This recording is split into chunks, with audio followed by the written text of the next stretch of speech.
Então, pessoal, das boas-vindas a todos.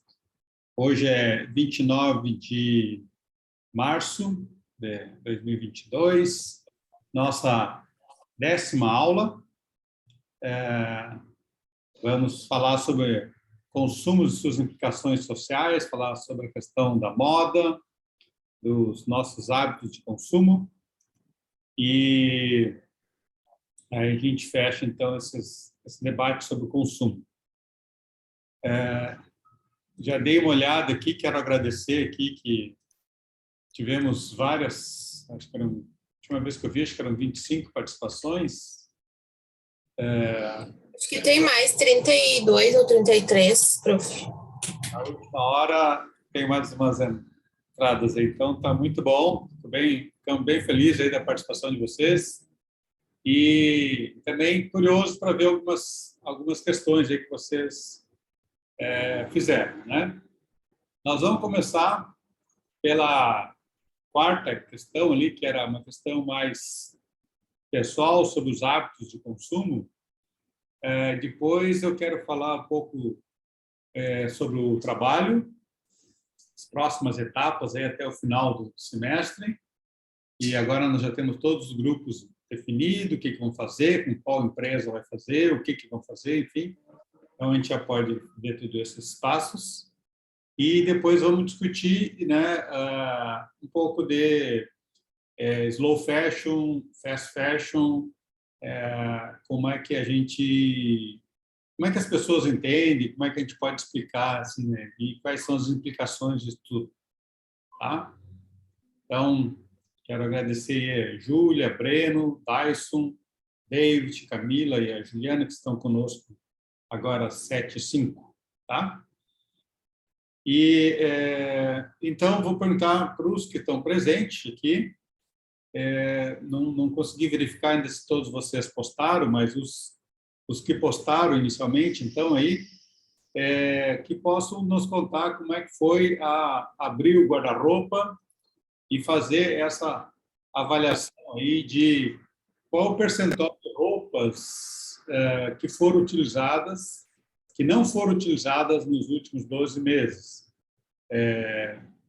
12 meses aí, antes da pandemia, né? Porque vocês me lembraram bem aí que...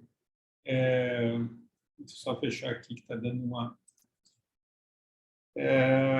que para a gente fazer uma conta nos últimos 12 meses não seria muito justo, assim, né? Então, não sei se vocês vão lembrar, se vocês usaram, não, mas enfim, era um exercício, como é que era antes da pandemia, né? Que roupas que vocês tinham lá guardadas que não usaram, ou que usaram no máximo uma vez no ano, tá?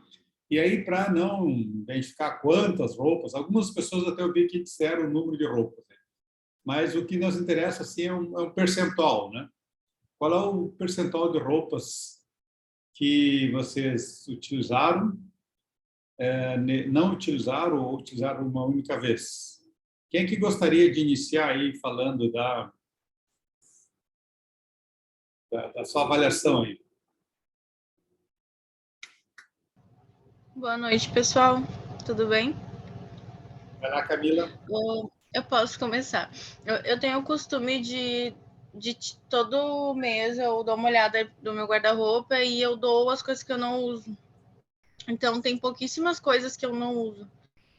Por mais que eu tenha bastante... E eu fui contar a quantidade de peças, realmente, eu tenho muita roupa. Mas é porque é roupa para, sei lá, tem um vestido para ir num casamento, tem ali um vestido.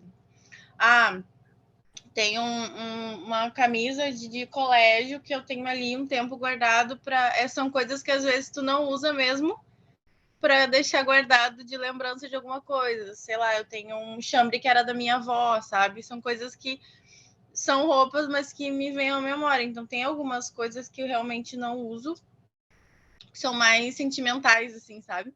Sim. Sapato, eu uso todos, porque se eu não uso, eu dou. Todos os sapatos que eu tenho, eu uso. Pode ver, nenhum deles eu usei uma vez só, porque se eu não uso, se eu usei uma vez só, eu dou também, porque eu não vou usar mais, entendeu? Aí fica estragando. Sapato, ele às vezes de escola, fica estragando na sapateira, eu dou. Eu tenho muito acessório também. Isso é uma coisa que eu não tinha percebido, mas eu tenho muito brinco. Muito brinco. E Sim, fui você, contar, né? Contei. sim. Mas você colocou aqui que das roupas que 12% não foram utilizadas, né? E aí está É, contando aí essas roupas que são mais sentimentais aí? eu Ou contei, são... aham. Não, contei. Tem umas 4 peças que são mais sentimentais. Tem outras que eu não sei por que eu não usei, mas eu sei que eu não usei, Uhum, sabe? Mas estão ali. Mas eu vou usar, por isso que estão aí. Senão eu já tinha doado. Mas eu tinha muito mais coisas, eu sempre vou doando. uhum, Eu dou para minhas vizinhas ou para um. Tem um centro espírita aqui perto de casa que eles fazem. Eles separam e eles distribuem, né? Para uhum. alguns moradores de rua, coisa assim. Então eu sempre separo e a gente leva tudo junto. Tá bom? Não tenho costume de ficar com o que eu não uso, não. Te surpreendeu um pouco algumas coisas aí, mais foram os brincos que tu ficou, não imaginava que Sim, tinha tantos. não, eu até achei que eu tinha que comprar mais. E depois dessa Sério, avaliação, eu depois dessa pensei, nossa, avaliação aí não precisa mais? não, com certeza não. Eu percebi que eu tenho mais que o suficiente. Eu tenho que usar os que eu tenho mais vezes. Uhum. Eu uso poucas vezes. Mas foi os brincos. As roupas eu já sabia mais ou menos, porque eu sempre limpo o guarda-roupa, já vou doando. E as Mas os bolsas? brincos, meu Deus. Bolsas tem 10% que tu não usa, não usou. É, tem uma dourada aqui que eu não consigo combinar com nada, mas ela é bonita, eu ganhei. Eu vou Uhum. usar um dia, mas é só ela. É, como eu falei, eu vou doando as coisas que eu não uso, desde bolsa, tudo. Aham. Tá bom, Mas Camila. é uma bolsa. Obrigado aí. Tá bom? Obrigada. Júlia, pode nos contar aí o que que tu postou lá? Então, para fazer essa atividade, eu tive que exercitar um pouquinho a memória, porque eu não lembrava muito bem o que eu usava em 2019. Daí Uhum. peguei, abri o armário para dar uma olhada, lembrar um pouquinho de cabeça. Com sapato e bolsa foi mais fácil porque eu tenho menos. Daí eu conseguia lembrar o que eu costumava usar.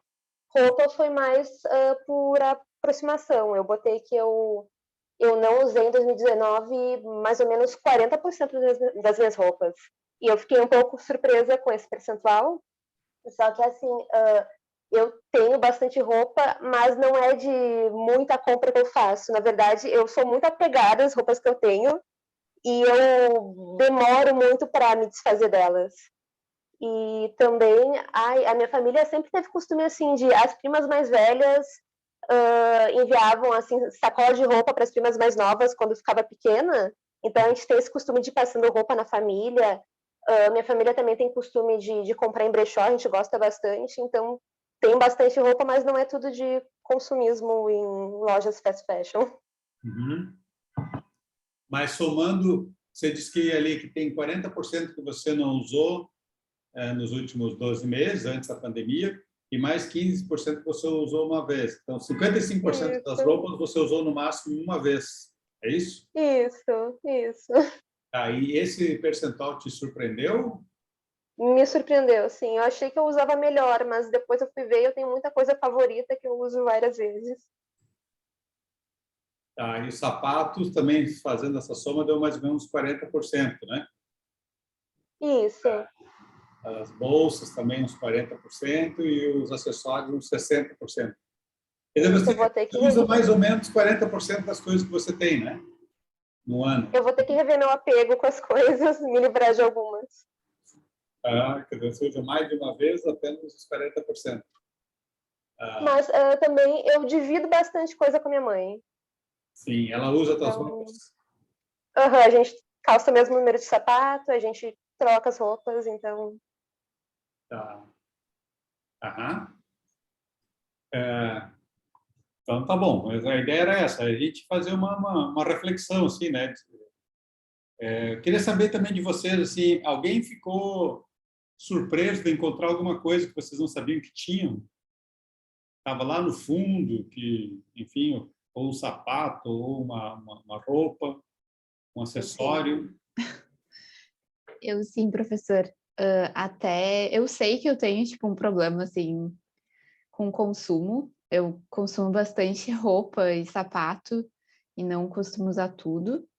E sou que nem a Júlia, sou bem apegada, então é sempre um sofrimento para mim, tipo, passar adiante, por mais que de tempos em tempos eu faça essa revisão, eu acabo ficando com muita coisa que eu acho que eu vou voltar a usar e não volto. E o sapato, para mim, eu não tinha ideia, assim, de que eu tinha tanto sapato que eu não usava. Eu fico com alguns favoritos, que eu uso meio que para tudo, e tem muito sapato. Tipo, eu não gosto de usar salto alto. Mas, enfim, em algumas ocasiões muito específicas eu acabo usando. E eu compro muito salto alto em promoção. Eu não faço ideia do porquê, mas se eu vejo um salto alto em promoção, eu preciso aproveitar a promoção e eu Mesmo que compro. não use. É uma coisa muito curiosa, eu acho bonito. E eu compro porque tá valendo a pena. E aí eu achei muito salto alto guardado, assim. Eu tenho um quarto que não é usado aqui em casa e a gente coloca roupa, sapato lá. O que é um perigo também, porque tu acaba não vendo e colocando e vai acumulando. Sim. E Está sim, correto esse número aí que você mostra ali que 85% dos calçados você não utilizou nos últimos 12 meses? Não, acho que não é o meu, professor. O meu é Não? 60. 60? É Juliana Deconto. Ah, tem a outra Juliana, tá? Desculpe. Tem alguém pior. Bom, tô feliz. Acho que as Julianas gostam de ter bastante sapato. Juliana tem um problema. Mas sou quase como uma intervenção, sabe? Essa foi importante, assim, porque eu sei que é um problema meu de consumo. Eu cuido muito das minhas roupas e dos meus sapatos, então elas duram muito, assim, comigo. Eu tenho roupa muito antiga, sapato muito antigo, mas é um problema, assim. Eu não uso bastante coisa. E não passo adiante também, e não circulo. Eu empresto bastante, mas só. Você atribui o que isso, assim, de ter bastante e não... esse apego às roupas e calçados é questão de educação? O que você atribui isso? Então, eu faço 11 anos de terapia e a gente está trabalhando isso, mas acho que tem isso, sabe? Às vezes a gente pega as coisas materiais como simbologia para outras coisas e acaba não querendo passar adiante, né? Tipo, gosto muito ou me lembro algumas situações, mas a lembrança, ela tá na lembrança, né? Ela não tá no objeto. E às vezes eu acho que isso contribui para o apego. Tá bom. Obrigado aí, Juliana. Camila está pedindo para falar? Eu só queria comentar com a Juliana, sabe o que eu faço para não acumular? Porque eu também adoro comprar. Então, eu adoro em brechó. Quando eu vejo que não vai caber na minha sapateira de sapato, eu vou doando, sabe? Se não cabe onde eu tenho para guardar. Só sai, né? Exatamente. Eu só coloco coisas ali que eu uso. Aí é um exercício mental, assim. Teve muitos anos atrás que eu acumulava muito também. Eu tinha botas ali, nem dava mais para usar, de tão velha que tava, e eu não doava. Aí eu comecei a fazer esse exercício, sabe? Se eu não tenho onde guardar, eu vou doando as mais velhas que eu não uso mais. Daí, assim, acho que aos pouquinhos você vai conseguir se desfazendo de algumas coisas também. Obrigada, Camila. Não foi uma boa dica. E é importante até porque espaço é uma coisa importante, né? E acaba ocupando bastante espaço físico, assim. Obrigada. Quem mora em casa grande, assim, tem bastante espaço, guarda-roupa e tal, né? Não sente tanto isso, mas quem mora em... Ou às vezes a pessoa sai de casa, vai morar sozinha, né? Daí você dá conta, né? Das coisas, tudo que vai levar, ou muda de cidade, coisa assim, que daí a gente percebe mais essas questões, né? Mas vamos ouvir um pouquinho os meninos aí também, né? Breno, tu pode nos contar aí como é que foi a tua avaliação? Claro. Deixa eu até abrir aqui, professor, só para eu não dizer os números errados. Mas sim, eu me identifiquei também, acabei encontrando uma outra camisa que a gente acaba não usando, né? Antes da pandemia a gente comprava ali, tinha uma camisa legal e tudo mais ali numa loja, chegou a pandemia, parece que em certos momentos a gente só usava pijama, né? Então era bem engraçado. Tu diz aqui que Mas, tu não usou 20% das tuas roupas, né? sim, teve algumas roupas ali que, na verdade, eu nem achava que está nessa porcentagem, né? Achava que eu nem tinha ela mais, né? Tinha me desfeito, mas ainda estavam ali. E eram camisas que realmente eu usava 5, 6 anos atrás, assim, sabe? E, enfim, foi até um bom motivador para eu agora me desfazer delas. Então, sim, tem algumas roupas assim que eu acabei não usando. Tá. E o que tu considerou de acessórios, assim, que também diz que teve 20% que não utilizou e 50% utilizou uma única vez? O que tu É, é que considerou? É que acessório é muito peculiar, professor, porque eu tenho 3 cintos e um relógio, né? Então eu só usei um cinto e um relógio. 2 cintos ficaram guardados, assim, então por isso que acaba ficando uma porcentagem um pouco alta. Porque basicamente os dois outros cintos eu não usei, né? Acho que é mais assim por não combinar com alguma calça e ficou ali, sabe? Aí Tá. acaba ficando, como são poucos, assim, não tem porque ter muito cinto, eu acho, né? Então acaba ficando com uma porcentagem um pouco alta ali. Uhum. E de boné, óculos, outras coisas assim, você chegou a considerar também ou não? Boné eu acabo não usando, né, professora? Não, enfim, acabo não usando, então quando usei boné, acho que foi na minha adolescência ali, acabei me desfazendo depois dele depois de algum tempo, né? Então, foi muito isso assim que eu levei em consideração. Aí eu realmente quando eu fui olhar, eu olhei, bah, vai ficar com uma porcentagem um pouco alta, né? Mas é porque realmente são coisas assim que acabo não utilizando muitos assim, sabe? Uhum. Tá bom? Obrigado aí, Breno. Vamos ver o Felipe. Pode nos contar aí, Felipe? Como é que foi a tua avaliação? E aí, professor, boa noite. Boa noite. Deixa eu só abrir aqui para ver como é que ficou meus percentuais mesmo, só para eu lembrar. De roupas, você diz que 30% você não usou nenhuma vez e 30% usou uma única vez. Então, 60% você usou no máximo uma vez nos últimos 12 meses antes da pandemia. É isso? Isso, então, o que que acontece? Como eu tenho muita roupa de futebol e muita roupa antiga ali, que eu, por exemplo, a roupa do centro acadêmico, que eu fazia parte, não faço mais, então acabo não utilizando, ele tem de recordação. E como eu trabalho sempre de roupa social, então normalmente eu utilizo roupa normal, só em finais de semana ou quando eu estou de férias.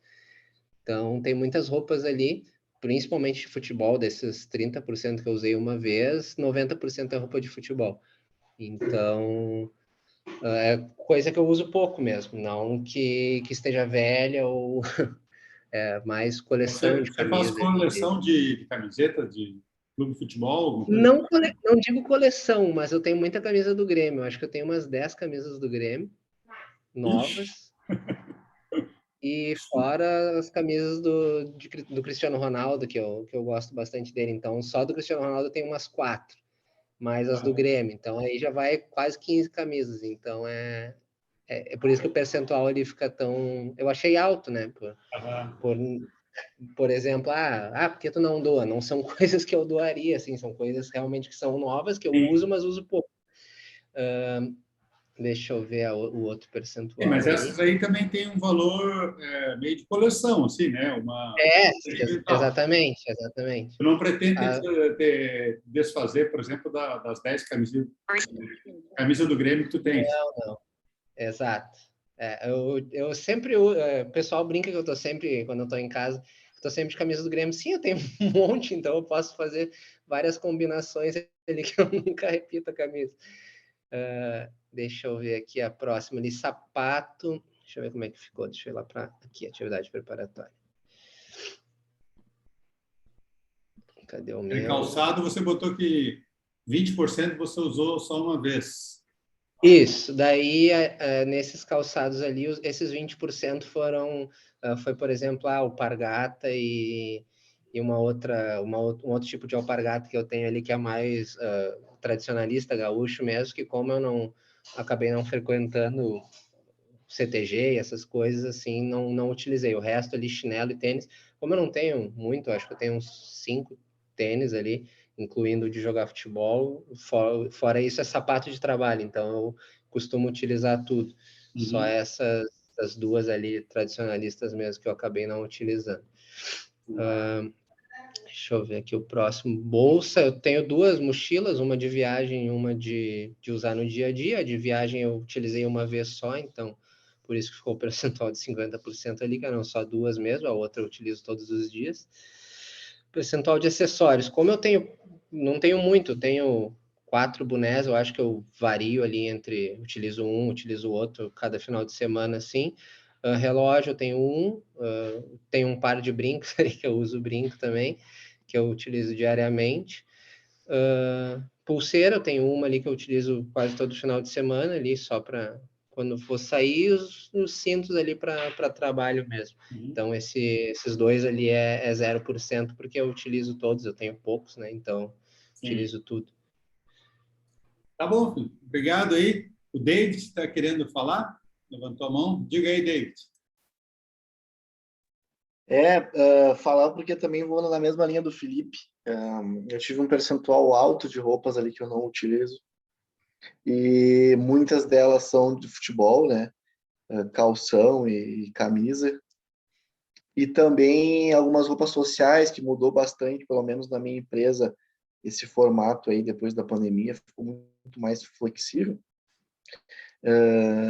Então, eu tenho ali terno, camisa, próprio sapato também, social, que eu acabo que não utilizo muito mais. E aí foi onde eu vi que eu tenho uma quantidade relativamente grande de coisas que eu não uso, sendo que eu sempre me achei um cara que desapegava fácil, assim, sempre todo ano camiseta que não serve, que não tá bonita, que eu não quero mais. E aí me deparo com isso.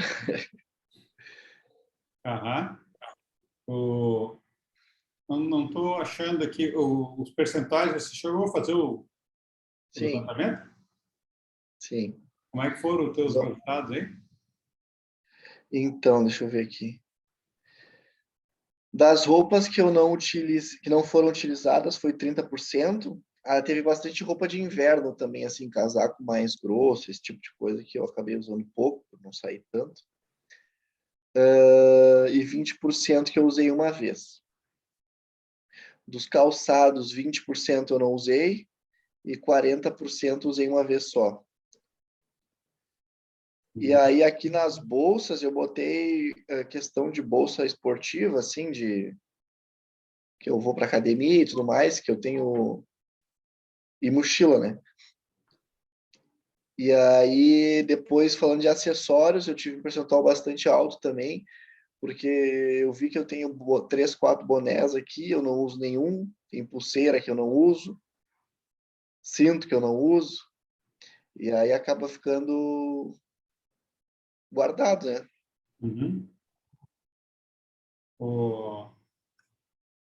Obrigado, David. Então, fazendo assim, alguns comentários gerais, assim, queria ver as percepções de vocês assim, sobre... Bom, isso nós estamos falando de 2019, né? E agora, essas roupas, elas... quando vocês vão voltar agora ao presencial, elas servem ainda? Elas vão estar fora de moda? Vocês vão precisar comprar novas roupas? Como é que vocês estão vendo, assim, mudou muita coisa, ou esses 2 anos em casa fez vocês mudar alguma coisa assim sobre os gostos, sobre moda, alguma coisa assim? Quero ver o Alisson e depois a Simone. Diga, Alisson. Boa noite, gente. Então, fazer essa atividade me fez refletir bastante coisa assim sobre o meu guarda-roupa, mas sobre a minha casa em si, né? Eu tenho muita camiseta, eu devo ter, se juntar camisas sociais com esportivas e casuais, eu devo ter mais de 100. E isso de muito tempo atrás, né? Acho que uns 2 anos atrás, antes da pandemia. Depois da pandemia, eu não comprei mais nada. Se eu comprei 1 ou 2 peças, foi muito. Porque eu fiquei em casa e então não via mais tanta necessidade de comprar roupa, mas antes eu saía bastante. E sim, respondendo essa pergunta que o professor fez, eu acho que eu olho para o meu guarda-roupa hoje e eu não me identifico mais com as roupas que estão ali. E parte que me deixa muito preocupado com isso é que eu uso poucas peças que eu gosto, né? Umas 5, 6 camisetas que eu gosto bastante. E essa necessidade de comprar mais, só que eu não tô comprando porque eu não vou ter onde usar. Então, voltando ao presencial, eu acredito que a minha rotina de comprar roupa se acelere de novo, né? Mas, olhando para um outro ponto que eu parei para perceber quando eu fui abrir meu guarda-roupa, é que meus guarda-chuva, eles ficam pendurados no guarda-roupa, né? E eu tenho 3.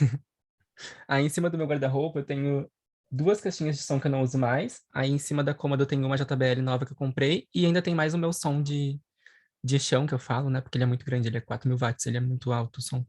Então, eu tenho 4 aparelhos de som dentro do meu quarto, fora o que tem na sala da minha casa. Então, eu percebi que realmente eu sou uma pessoa meio consumista, assim, no geral. Tendo a acumular as coisas e não me desfazer, porque as outras caixinhas estão funcionando, mas eu nunca doei para ninguém, entende? Então, tá aqui parado. E a mesma coisa as roupas, mesmo que eu não use mais, eu não consigo ter esse desapego de doar, de passar adiante. E o que tu atribui esse apego às coisas? Muito eu vejo que quando eu era menor e eu doava meus brinquedos para meus primos, eles estragavam tudo. E eu via meus brinquedos quebrados e eu ficava, tipo, muito, sei lá, tipo, triste com isso, frustrado. Então, eu fico pensando se a pessoa vai cuidar realmente daquilo que eu comprei, que eu gastei meu dinheiro, saca? Então, eu não consigo doar para uma... Até dou algumas coisas, às vezes, pro meu irmão, mas com muito peso, assim, de pensar, eu gastei um dinheirão nisso e ele vai estragar. Mas nem uso, né? Mas, enfim, eu acho que é mais ou menos por esse apego aí ao meu dinheiro que eu gastei. Você já vendeu alguma roupa ou som para alguém? Não, eu tava pensando nisso esses dias, porque eu tenho um PS4 que eu não uso mais, esse som grande aqui eu não tô conseguindo usar mais, porque a minha bisavó vai morar aqui na casa do lado da minha, então eu não posso mais colocar o som alto por causa que vai incomodar ela. Então tem coisas aqui em casa que não tá mais em uso, e eu realmente estava pensando em doar, porque não tem uma previsão de quando eu vou voltar a usar essas coisas. Uhum. Vender, no caso, né? Tá bom, mas portanto que gerou uma reflexão aí, né? Já dá Gerou, pra gerou. pensar Até sobre baixei um aplicativo aqui de dar um LX para ver, e tô pensando em tirar as fotos e botar, vamos ver se eu tomo coragem. Ah, tá bom. Obrigado, Beleza. Alisson. Simone? Oi, Sor, boa noite para todos. Até dando um passo atrás, agora já que tu falou, perguntou para o Alisson sobre isso, eu também eu ouvi outros colegas falarem de certo apego com as coisas, né? E agora tu perguntou isso, eu comecei a refletir também que quando eu era pequena, a gente não tinha condição de comprar algumas coisas, não tinha condição de comprar muita coisa. E eu acho que com o passar dos anos, depois que comecei a estudar, a vida da família também deu um pouquinho melhor, uma melhoradinha, né? E quando eu comecei a trabalhar, eu comecei a comprar coisas, então eu percebo que isso também influencia, né? Mesmo que tem coisas que eu nem vou, que nem o Arson falou, tem coisas que eu também comprei já, que eu não usei, tá lá, né? De itens assim. Mas, enfim, acho que é boa reflexão até para a gente poder, tipo, desapegar mesmo, né? Porque isso aí não tem nada a ver. Eu fico feliz, agora falando sobre o exercício em si, né? Tem uma menina que no meio da pandemia começou a passar aqui na frente, eu vi um barulho das garrafas e eu vi que ela tinha uma aparência assim limpa, sabe, clean, assim. A gente atribui sempre uma pessoa suja, né? E tanto faz, né? Mas eu digo que daí aquilo eu fiquei observando ela, fiquei pensando, né? Por que ela estaria ali? Não perguntei, né? Mas eu ofereci roupas, perguntei se ela queria levar alguma coisa e no meio da pandemia eu comecei a me desapegar. Então ela de vez em quando a cada mês assim ela dá uma passadinha, dá um oi aqui, eu dou alguma coisa.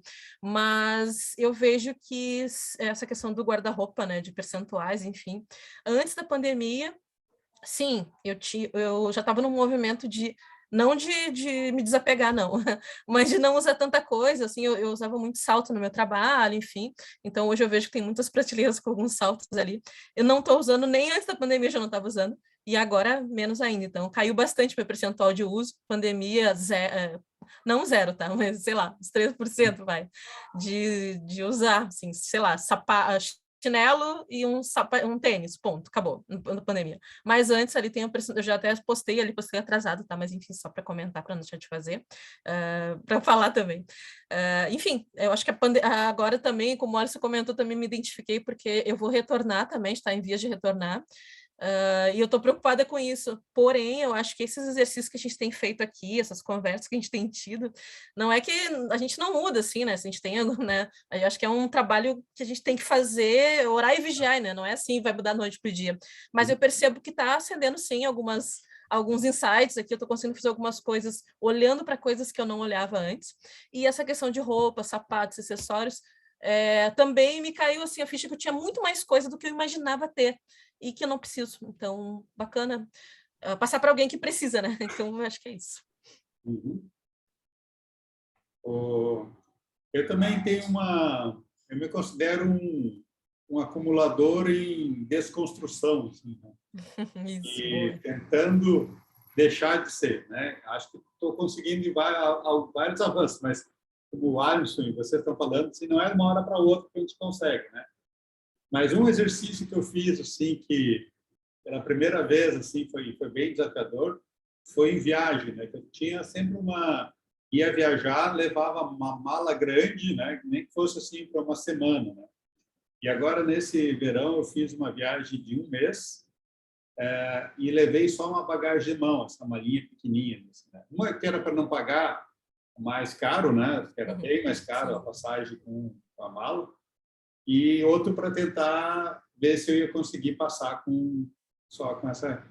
E a minha surpresa, assim, é que deu bem, né? Até lá teve uma hora, eu fui para o sul do Chile, lá, né? Não tinha levado, quando a gente foi para um lugar que estava mais frio, eu não tinha uma roupa muito assim para o frio. Acabei comprando tipo uma cirola lá, um negócio para botar debaixo da calça, né? Que eu achei que ia pegar a temperatura muito baixa. Foi a única coisa que eu fui num brechó e comprei. Mas, assim, a gente começa a ver que não precisa, né, levar tudo, aquela quantidade de coisa, a gente passa sem, né? E se a gente sentir um pouquinho uma falta, poderia ter trazido, mas daí eu resolvo de outra maneira, assim. E depois, assim, vem uma sensação tão boa quando a gente começa a ver, olha, eu consigo viver sem trazer, como facilita a vida viajar sem ter que esperar chegar a mala, pegar a mala, subir, chega num lugar lá que não tem elevador, tem que subir com aquele malão grande, sabe? É uma facilidade enorme, assim, quando começa a ver só essa questão da mala.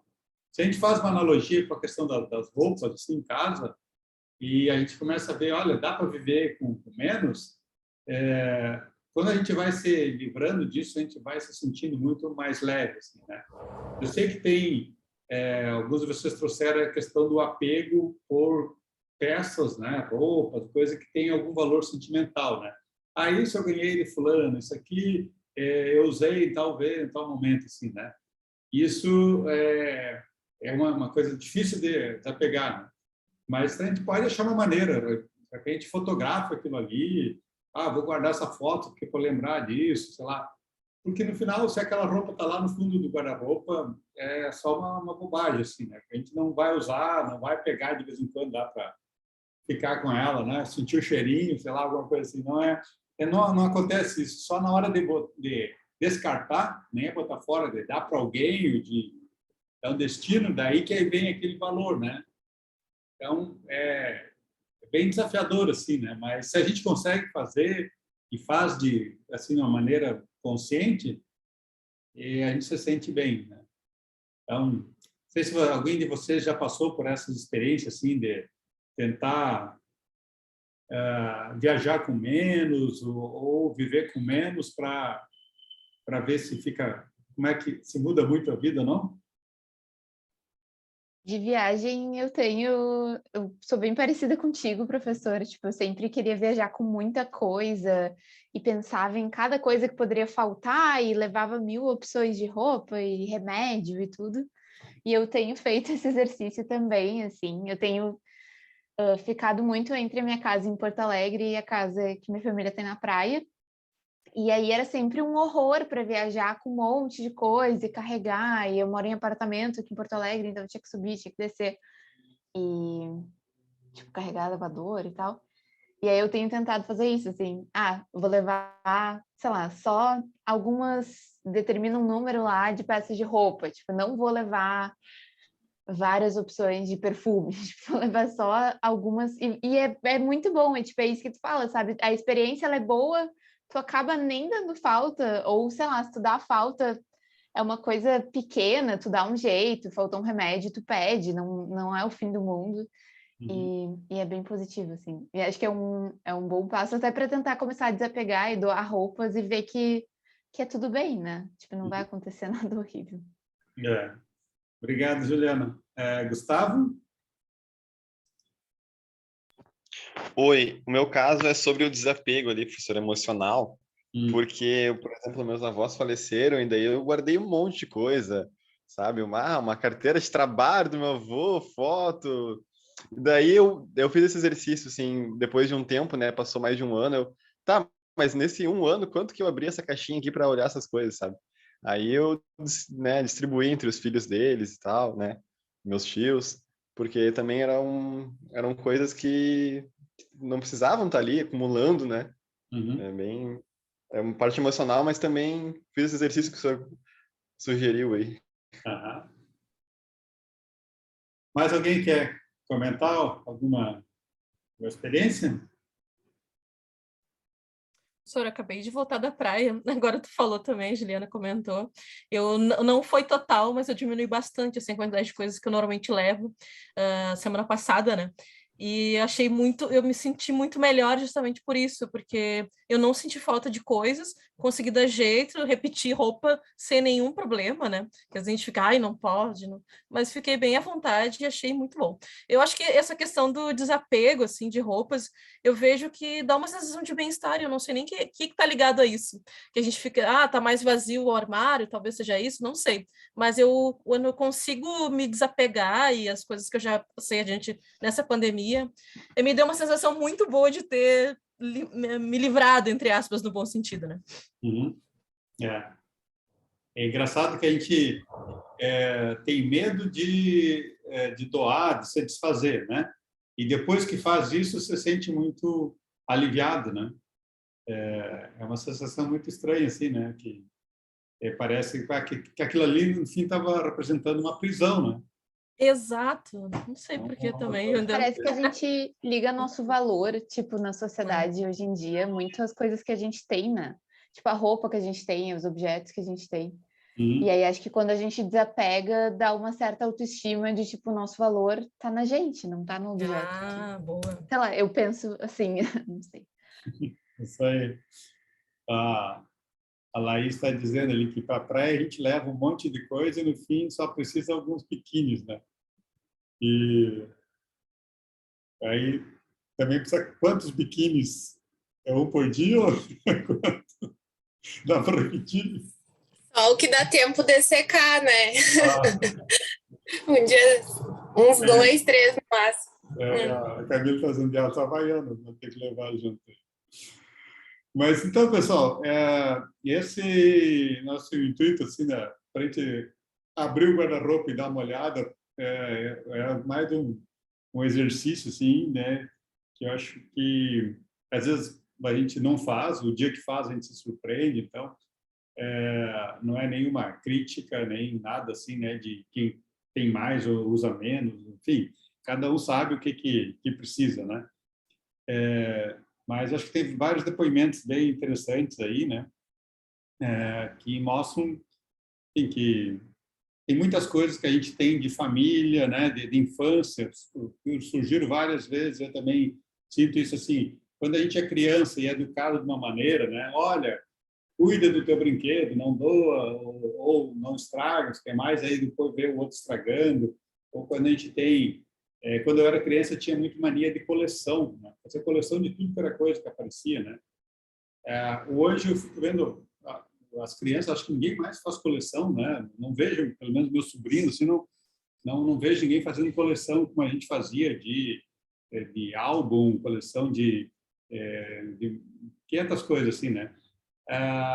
Mas a coleção era uma forma de acumular, né? Você começa a juntar coisa e depois chega um momento que aquilo perde a graça, agora não quero mais. Né? E aí, o que faz com aquele monte de latinha de cerveja, de camiseta disso, não sei o que mais. Né? Então, me parece que essa nova geração aí também já tem outros hábitos, talvez seja menos acumuladora, né, do que a minha, que a de vocês. Aí, assim, né? Mas então, pessoal, antes de passar para a gente falar de slow fashion, fast fashion, quero aproveitar, acho que agora quem viria na aula já está aí, e falar um pouquinho do trabalho, que agora a gente está com os dados já, eu diria assim, completos, E eu quero apresentar para vocês aqui primeiro os grupos. Então, vocês estão vendo aqui essa tabela aí da turma B? Parece aí? Sim. Tá. Então, aqui, ó, esse é o quadro que nós temos. Se tiver alguma coisa para corrigir, vocês nos avisem, tá? Se tiver faltando alguém, ou também, se tiver alguém no grupo que desapareceu, que não está fazendo nada também, vocês fiquem bem à vontade para ou avisar a pessoa, olha, a gente vai te tirar do grupo, tu não está ajudando, assim, né? Então, fiquem bem à vontade para tirar as pessoas que não estão contribuindo, porque não é para ninguém carregar os colegas nas costas. E essa pessoa, se ela saindo do grupo, talvez ela queira fazer, se ela tiver interesse, ela vai procurar a gente aí, vamos ver o que a gente faz. Tá? Mas só põe o nome do trabalho de quem trabalhou. Tá? Então, assim, olha, nós temos aqui, assim, ó, dividimos, chamamos os grupos de G1, nessa turma de vocês são 14 grupos, e a gente dividiu por onde vai ser feito o trabalho, né? Se é numa residência, se é numa ONG, se o trabalho vai ser feito com o uso de painéis, implantação de painéis solares, painéis fotovoltaicos, né? Ou se vai ser com energia remota, que a gente está chamando, que é aquele sistema de comprar energia produzida lá numa fazenda e utilizar aqui na minha casa. Também vimos quais são as empresas que vão fazer. Como eu disse, vocês podem escolher com quem vocês querem fazer. A empresa do Leonardo é a ELS, mas não é a única. Vocês podem ver que tem vários grupos que escolheram outras empresas. E a distribuidora, que também é importante para saber se está na região de Porto Alegre, é CE, se vai para outras. Aqui acho que só tem, no grupo de vocês, só tem uma aqui na RGE, né? Onde vai ser feito. Então, eu vou mostrar depois agora os grupos, como é que estão aqui, né? Os 14 grupos, e como é que foram as escolhas, né? Então, vou passar rapidinho só para confirmar se é isso mesmo. O grupo 1 vai fazer na casa da Melissa, instalar uns painéis fotovoltaicos, tá? Depois tem os grupos que eu botei ONG ser indicada, aqui a gente vai indicar 4 ONGs. Então, esses são os grupos que vão fazer aonde nós indicarmos, tá? Tem um grupo que já escolheu uma ONG, que é o grupo 3, que é o Movimento por uma Infância Melhor, que vai fazer também a compra de energia remota. Depois tem outro que vai fazer com painéis, aqui o G4, na casa da Amanda, em Charqueadas. Depois 5, 6, 7, 8, 9 também nas ONGs. O grupo 10 vai fazer na casa dos pais da Juliana, Conto, e no condomínio da mãe da Emília, né? Vamos instalar painéis. Também já tem uma outra energia, uma empresa de energia própria, que chama. Depois o grupo 11 e 12, com as ONGs que nós vamos indicar. O grupo 13, no condomínio do Kevin, também vão comprar energia remota. E o grupo 14, na ONG, que vai ser indicado. Tem alguém aí que tem alguma coisa aí a corrigir? Não é bem assim? Ou tá tudo certo? Professor, talvez o nosso grupo faça só na minha casa e não no condomínio da Emília, porque estava difícil de alinhar. Tá, o teu grupo é o... Qual é o número? É o 10. 10. Tá. Vai ser na minha casa e acho que só, porque eu acho que no condomínio da Emília ela não conseguiu, a mãe dela não conseguiu dar seguimento com os moradores. Tá, tudo bem. Mas fica aí, se vocês conseguirem, tudo bem. Senão, fica só na tua casa. Então, tá. Bom, esse aqui é a divisão dos grupos, né? E agora eu vou mostrar para vocês as tarefas, tá?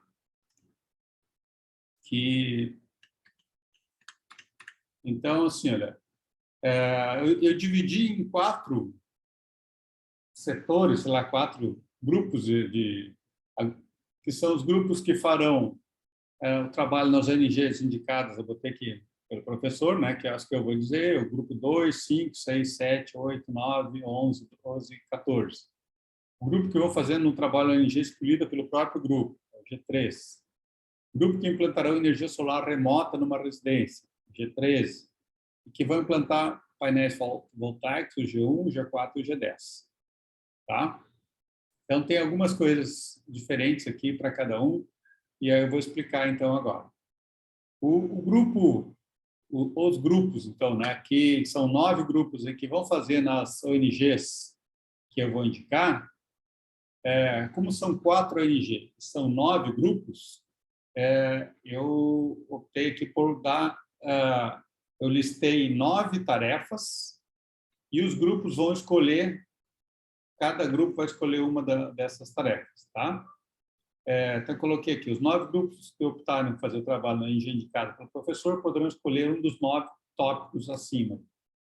Ao escolher, vocês vão informar lá no WhatsApp o número do grupo e o número do tema escolhido, tá? Então, grupo 3, o tema 7, tá? O grupo, sei lá, aí vocês vão indicar. Os temas não podem ser repetidos, tá? Então, cada uma vez escolhido por um grupo, não pode mais ser escolhido por outros, porque o objetivo é que os 9 grupos façam as 9 tarefas. Então, eu vou explicar agora o que é cada uma dessas aqui, tá? Isso aqui, então, é de interesse dos 9 grupos que vão fazer nas ONGs que eu vou indicar. Os outros eu explico depois. Então, monitorar o fluxo de documentos. Esses aqui, então, são grupos que vão fazer nas ONGs, que vão, inicialmente, comprar energia remota. Tá?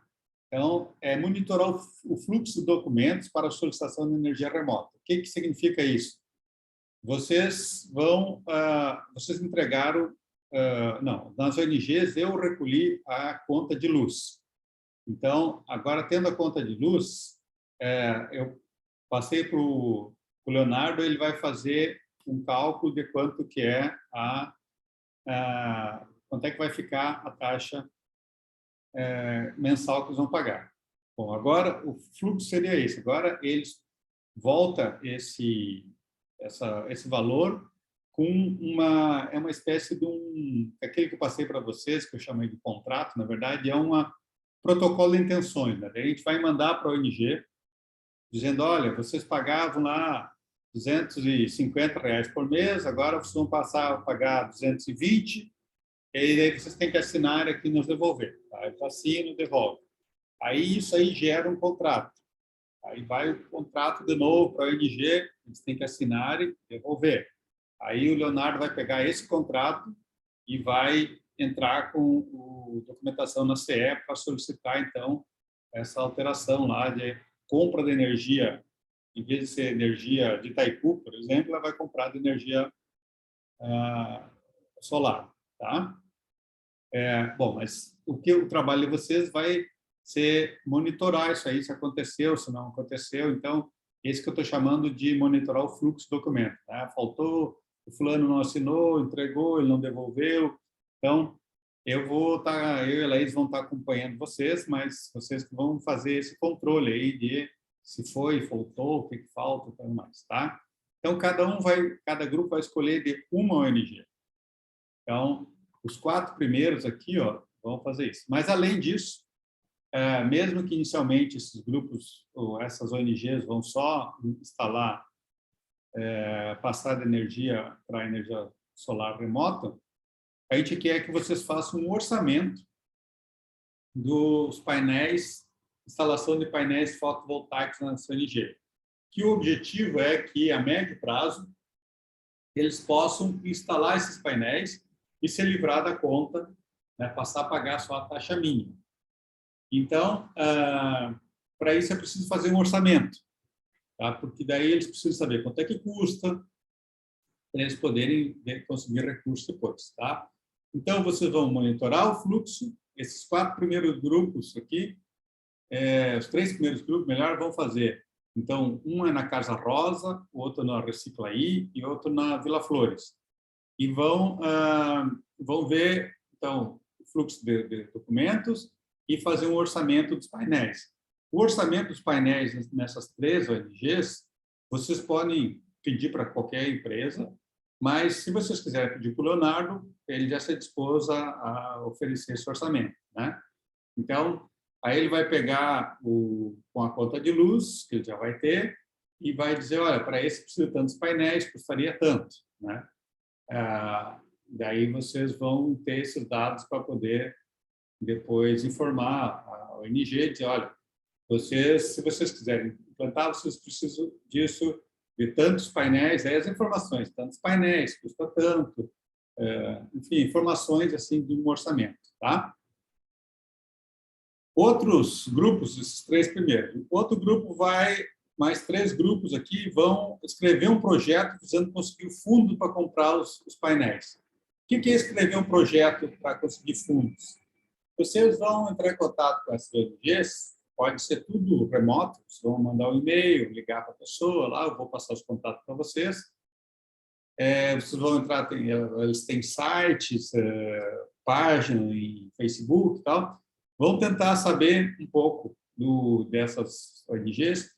Todas essas ONGs têm também, além das lideranças lá, tem alguma pessoa, às vezes, geralmente é alguma pessoa já com formação universitária, que ajuda, que conhece. Então, na Casa Rosa, por exemplo, tem uma colega de vocês aqui da administração que ajuda lá. Na Reciclaí tem um arquiteto.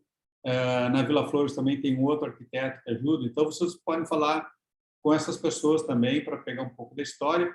E vocês vão contar, assim, juntar argumentos para que... mostrando por que aquela ONG precisa daquele recurso, né? Então, um pouquinho da história, um pouquinho da importância disso aí nas finanças, a importância de ser um centro que vai divulgar, que ali as pessoas vendo o painel solar ali vão acabar também se entusiasmando e ficando curiosas, enfim. Escrever, na verdade, eu estou falando de escrever, mas vocês vão contar tudo isso num vídeo, tá? Depois eu explico melhor aqui mais como é que vai ser a entrega do trabalho final. Então, aí o grupo 7 vai analisar o financiamento bancário para a compra de painéis fotovoltaicos. Então, esse grupo vai dar uma analisada nos bancos aqui no Rio Grande do Sul, né? Basicamente Banrisul, Santander, não sei se Banco Brasil, acho que tem, mas também qual é outro que tem financiamento para cooperativa? Vamos fugir o nome de bancos. Sicredi, eu acho. Sicredi, é isso. Sicredi, obrigado, Camila. Sicredi é um que tem uma linha especial para isso. Então, vocês vão pegar desses bancos aí que financiam painéis solares, fazer uma análise assim, o Sicredi oferece uma taxa de juros tantos meses para pagar, como é que é? Mas, além das taxas de juros, também tem que ver, porque, às vezes, alguns bancos, eles oferecem, depende da pessoa, né? Ele é nosso correntista, ele tem um saldo médio, sei lá. Então, saber esse mais detalhes. Assim, bom, se eu quero comprar os painéis solares, chego lá no Sicredi, ou chego no Banrisul, ou chego no Santander, no Banco Brasil, sei lá, como é que eles me recebem, né? Eu preciso ser correntista, não pode ser de fora. O que eles avaliam para eu poder fazer esse financiamento? Então, taxa de juros, as condições, né? Em quanto tempo se paga, se a minha taxa de luz é baixa, se é alta, se faz muita diferença, né? Isso tudo. Então, esse grupo que vai analisar e dar informações sobre o que os bancos exigem, tá? O grupo 8 vai buscar fontes de financiamento internacional. Pode ser nacional também, botei internacional para dizer, não é em banco, tá? Mas é buscar que ONGs possam, internacionais ou brasileiras, que financiam ou que deem algum tipo de ajuda. Talvez não financie 100%, mas ajudem na compra de painéis solares. Eu sei de uma, já botei ali a Sun Exchange, está o link, inclusive, ali, que eles oferecem apoio para as empresas para ONGs que queiram instalar painéis. Então, vocês vão procurar, além da Sun Exchange, que outras oferecem, quais são as condições, o que precisa fazer, explicar isso aí. Tá? E, por fim, aqui, o grupo 9 vai desenvolver uma campanha de divulgação das ONGs e residências também que passaram a usar energia solar. A ideia aqui é o seguinte, ó, o painel solar pode ficar lá, às vezes, no telhado, que nem se enxerga da rua, conforme a posição, assim, né? Ou enxerguem, mas às vezes não é todo mundo que vê e tal, assim. Então, a ideia é assim, como é que a gente pode, o que a gente pode fazer para que as pessoas que chegam eu instalei na minha casa painel solar, tá? Que quem chega na minha casa saiba que eu tenho energia solar. Que quem passa na frente da minha casa saiba que eu tenho energia solar. Aqui é bem uma coisa assim de mostrar que eu tenho, né? Não é naquele sentido de se achar melhor que ninguém, de se exibir, não, é divulgar, né? Então, se a gente pode pensar, aí, sei lá, só chutar para vocês terem uma ideia. Vai ter um adesivo grudado lá na porta de entrada, no medidor de energia, que está bem lá na frente da casa, vai ter não sei o quê, uma miniatura de uma placa solar em algum lugar na entrada, alguma coisa que faça as pessoas se perguntarem, pelo menos, né, o que é isso? Ou, você usa energia solar, e é bom, não é? Como é que é? É mais caro? Quanto é que custa para instalar? Aquelas coisas assim, né? Então, chamar essa coisa.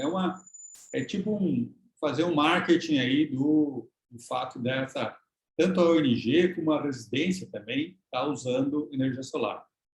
Tá? Então, é pensar alguma campanha, alguma coisa que caiba tanto para qualquer consumidor de energia solar ser um divulgador do uso dessa energia. Tá? Então, isso aqui é o trabalho desses 9 grupos aqui, que vocês vão escolher, cada grupo escolhe um desses 9. Tá? Vou passar em todos, depois, se tiver alguma dúvida, eu volto aqui. O item B... Ô, professor, diga. Como será feita essa escolha? Será no Moodle? Cada um vai colocando o que quer? É lá no WhatsApp. Tá? Vocês vão dizer, o grupo tal quer tal... mas esperem terminar a aula aqui, tá?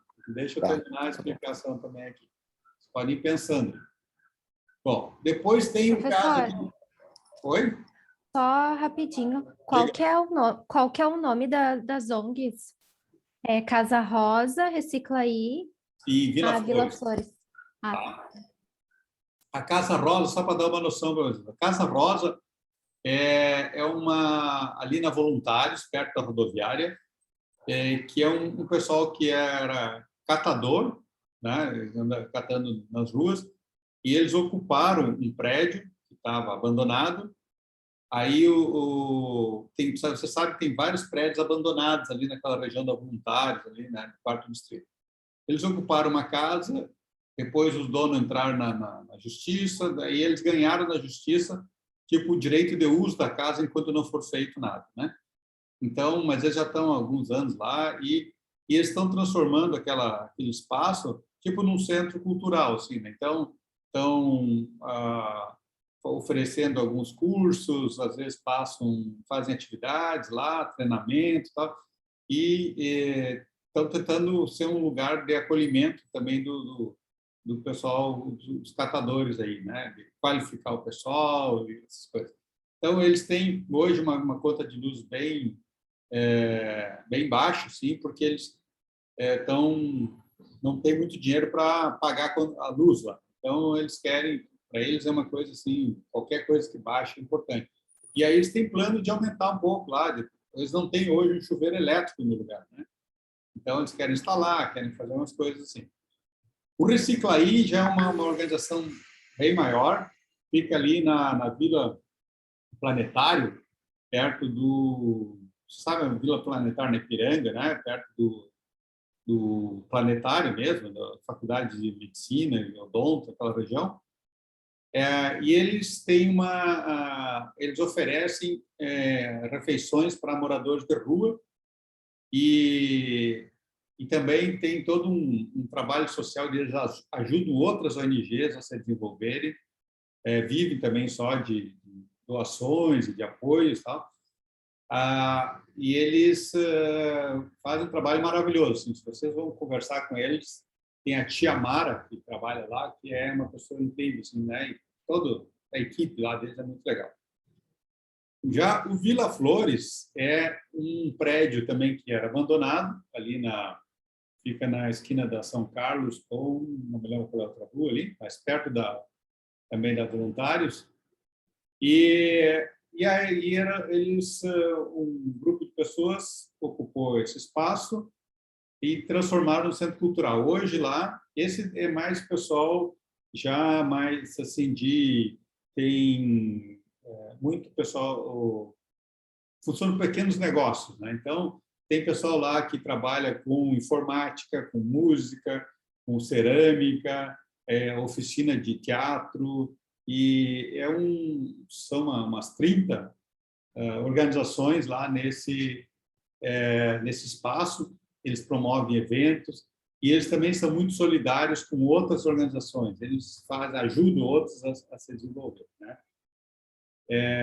Então são diferentes assim organizações, mas todas muito interessantes, tá? Tem uma quarta organização, só para você saber, que é os Maristas, mas como só teve uma pessoa do grupo da outra turma que foi lá visitar, já fez um trabalho voluntário lá, então essa eu deixei para essa pessoa que foi, enfim, ela que conhece, já tem uma relação lá, ela vai fazer o trabalho lá. Bom, aí a outra ONG, que é do grupo 3, é a ONG Movimento para uma Infância Melhor. Só fazer a mesma coisa que os outros grupos lá de cima, né? Aqui vão monitorar o fluxo e vão fazer um orçamento para a implantação dos painéis fotovoltaicos, né? A diferença só é que essa é uma ONG que vocês escolheram e então dessas aqui eu não tenho as plantas lá alguma coisa. Vocês precisam, daí se vocês quiserem, por exemplo, pegar o orçamento com o Leonardo, você tem que passar o endereço que ele vai olhar lá no Google Maps, lá vai achar o prédio e vai fazer o cálculo lá pelo telhado e tudo mais, tá? Então, esse aqui só tem um passo a mais, que é que vocês precisam verificar aí o endereço, mas também é praticamente o mesmo trabalho. Tem aqui o grupo 13, que vai fazer a implantação remota, né? Lá no condomínio do Kevin. Então, o que vocês vão fazer? Monitorar o fluxo de documentos também, fazer o orçamento de implantação dos painéis fotovoltaicos. Tá? A diferença é que aqui não é numa ONG, mas é num condomínio. Tá? Também, se vocês quiserem pegar o orçamento com o Leonardo, você tem que passar o endereço, tem que pedir para ele fazer o orçamento. E depois tem o grupo 1... Professor, desculpa. Diga. Oi, mesmo sendo remoto, a gente vai fazer esse orçamento que nem a ideia ali das ONGs, para longo prazo, mesmo que não seja agora. Isso, fazer um orçamento do painel fotovoltaico, tá? Tá bom. A quantidade de painéis e tudo isso vai depender da conta, do consumo lá, né? Tá? E aí, aqui, os grupos 1, 4 e 10 que vão fazer a implantação de painéis, tá? Então, nesses casos aqui, ó, eu estou pedindo para vocês, falei lá no início já, né, que vocês fotografarem o telhado antes da instalação, durante e após, né? Informar os valores, vocês pegaram orçamento com mais uma empresa, informar os valores, as condições oferecidas pelas empresas, informar forma de pagamento, o financiamento bancário, tá? Qual banco, quais foram as condições oferecidas. E se no último dia da apresentação do trabalho ainda não tivesse sido implantado o painel, você apresente um contrato firmado com a empresa e informar em que estágio se encontra o projeto. A gente assinou com eles, mas eles vão implantar daqui a 2 meses, tal, por isso, e a situação está assim, está dependendo ainda de chegar os painéis, ou sei lá, tá? Bom, e aí como é que vai ser o trabalho até o final? Hoje nós estamos no dia 29 de março, a próxima etapa vai ser no dia 12, daqui a 2 semanas, que vocês vão postar um roteiro do vídeo. O trabalho final vai ser um vídeo de 5 minutos, tá? Então, vocês vão postar um roteiro do vídeo e detalhes que serão apresentados. Então, nosso vídeo, a gente pretende fazer uma entrevista com a pessoa da ONG, vamos fazer essa entrevista pode ser aí pelo Zoom, ou de qualquer forma aí que vocês queiram fazer, pegar um depoimento, enfim, o vídeo de vocês. Pensando o seguinte, o vídeo vai ser um material de divulgação que eu vou tentar difundir o máximo possível. Peço que vocês me ajudem também a divulgar depois nas redes sociais, que a gente quer que as pessoas vendo o vídeo de vocês entendam e digam, que legal, quero também fazer isso aí, né? Então, é um vídeo caseiro, vocês que vão fazer e tal, mas com informações, com tudo assim que seja bem esclarecedor. Então, no dia 12, vocês vão dizer o que vai ter no vídeo, como é que vocês pensaram, e postar o contrato assinado. Então, o contrato com a empresa que vai fazer energia solar ou o contrato da empresa que vai implantar o energia solar remota, né? No caso, a ENGIE, ou, no caso dos painéis, o contrato com a empresa que vocês fizeram, tá? Então, vocês vão dizer, até lá, imagino que vocês já vão estar com isso aí em mão. Se não tiver, vocês vão dizer por que não está, o que aconteceu. Depois, dia 26, mais 2 semanas, que já vai ser a véspera da entrega, do último dia de aula, vocês vão postar a versão preliminar do vídeo para eu e a Laís dar uma avaliada. Tá? Então, dizer assim, o vídeo não está pronto ainda, mas a gente já fez isso, está aqui, a gente está pensando em fazer aquilo, ou já está pronto aqui, para vocês olharem se tem alguma sugestão de melhoria, pelo menos, tá? E aí, no dia 3 de maio, vai ser o último dia de aula, vocês vão apresentar um vídeo de mais ou menos 5 minutos, contando a história do trabalho do grupo, né? Destacando, olha, as dificuldades encontradas lá com as pessoas que queriam implantar, com a ONG. Não é tanto para mostrar como o que lá não é tão difícil como se pensava, né? Como é que foram superados, resultados obtidos, entrevistas com os envolvidos. Claro que no vídeo de 5 minutos é uma entrevista de 30 segundos, alguma coisa rápida, assim, aparece a pessoa dizendo, esse trabalho vai ser muito bom, vai nos ajudar muito, por isso, ou a gente queria muito isso, não sabia como fazer. São coisas assim, depoimentos bem rápidos, tá? Fotos do andamento do projeto, né? No caso da instalação, como é que era, ou pode ser assim, fotos de vai ser instalada energia remota, mas a gente tem um projeto para instalar os painéis. Aqui está uma foto de como vão ser os painéis no telhado, né? Então, essas coisas o próprio Leonardo pode passar para vocês, né? Ou se vocês pegarem com outra empresa, mostra aí, pega o telhado e mostra como é que ficariam as placas no telhado, quantas placas são, quanto custa, essas questões. Informações que vocês puderem. E também a gente vai pedir que todos os elementos do grupo estejam presentes no último dia, que a gente vai fazer, vocês vão apresentar o vídeo e nós vamos fazer algumas perguntas para o grupo. Tá? Então, esses são os passos em 3 etapas aqui. Daqui a 2 semanas, postar o roteiro e o contrato. Mais 2 semanas, postar a versão preliminar do vídeo. E na semana seguinte, encerramos o semestre apresentando o vídeo. Tá. Agora que já passei tudo, quais as dúvidas aí que vocês têm? Vai disponibilizar esse material no Moodle, professor? Posto lá no WhatsApp também.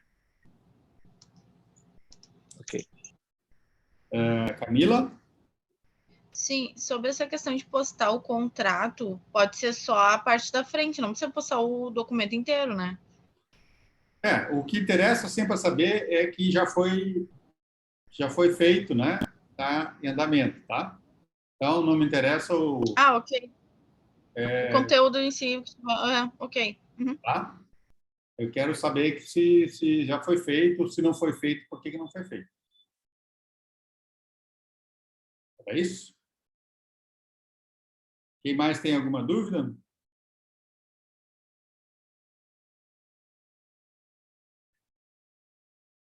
Bom, então eu vou interromper aqui o compartilhamento.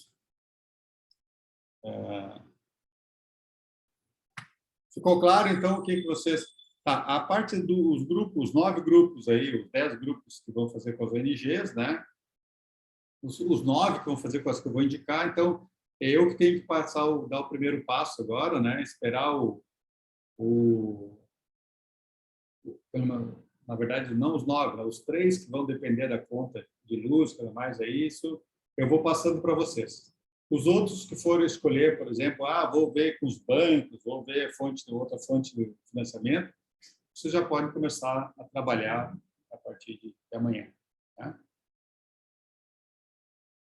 Tudo certo? Tá, a gente já pode colocar no grupo lá, então, o que vai querer cada um, porque o pessoal já estava ali degladiando para pegar as atividades. Tá, então eu vou fazer o seguinte, ó. Eu vou vamos fazer assim, ó, eu vou postar no grupo para que todos possam olhar, tá? E vamos fazer assim, ó, dá um tempinho para todo mundo olhar, e depois que encerrar a aula, então vou botar aí, ó, às 21 horas vocês podem escolher, tá? Só para que dê tempo para que todos os grupos queiram olhar o que tem lá. Deixa eu... Só um pouquinho, deixa eu postar. Eu vou postar ali no WhatsApp, que é mais fácil para vocês verem.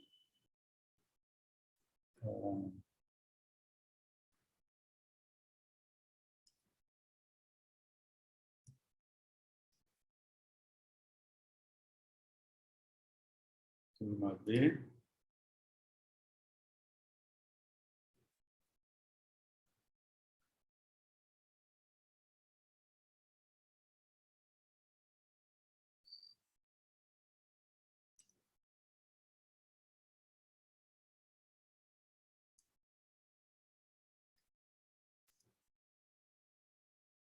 Tá, aparece para vocês aí o Turma B, tarefas até o final do semestre?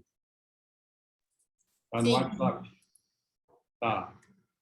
Então, assim, a partir das 9 horas, vocês só vão dizer lá, G1,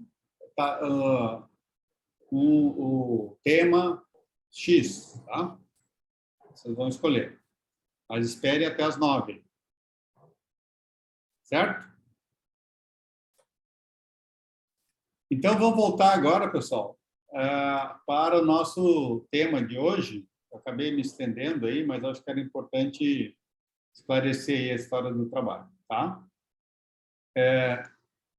Tinha pedido para vocês assistir o vídeo, né? O que é Slow Fashion, e depois vocês fazem uma pesquisa aí sobre a diferença Slow Fashion para o Fast Fashion. Então, eu quero primeiro e depois pedir para vocês explicar de modo com que a sua avó possa entender, né, a diferença do Slow Fashion para o Fast Fashion e os impactos ambientais de cada uma delas. Então, vou pedir agora para vocês me contarem aí qual é a diferença dos dois, né, e como é que vocês explicariam isso para uma pessoa que nunca ouviu falar nesses termos. Quem é que pode começar aí? Emília, está nos ouvindo? Oi, professor, desculpa, o senhor pode repetir? Como é que tu explicaria para uma pessoa que nunca ouviu falar em slow fashion e fast fashion, o que são essas palavras, o que elas significam e qual é a diferença entre elas? Fast fashion, eu acho que eu explicaria como né, são essas lojas de rede que a gente conhece bem, que tem diversas aqui em Porto Alegre, no Brasil inteiro. São marcas que contratam fábricas diversas no mundo todo, e dessas fábricas eles mandam fazer roupas muito baratas e acabam vendendo a um preço maior, sem ter preocupação com a qualidade do produto, sem ter tanta preocupação com a qualidade de trabalho e a qualidade de vida dos trabalhadores, melhor dizendo, né? São empresas que fazem roupas muito baratas, pagam muito pouco e vendem a preços bastante caros. Vi de exemplos que a gente conhece, né? De histórias que a gente ouve, notícias que a gente ouve com frequência. E o slow fashion é uma moda mais sustentável, pensada com calma, né? Como já diz o nome, feita com materiais com procedência garantida, feita por pessoas que são bem remuneradas, pessoas que recebem de acordo com o trabalho que produzem, de forma correta, e o produto acaba sendo um pouco mais caro devido ao processo de produção que ele tem, mas eu acho que é um produto que tem mais bem por trás de toda uma cadeia que faz mais bem tanto para as pessoas que compõem ela quanto para o meio ambiente. Acho que seria mais ou menos isso. Tá. Você acha que a avó da Emília entendeu bem? Ou tem alguém que daria uma outra explicação aí para ajudar aí? Talvez eu não tenha direcionado bem para a avó. Não, eu acho que dá para entender bem. Eu quero só que vocês façam esse exercício de tornar o mais simples possível a explicação. Quem é que ajuda aí faz uma tentativa aí de explicar isso de uma maneira bem simples?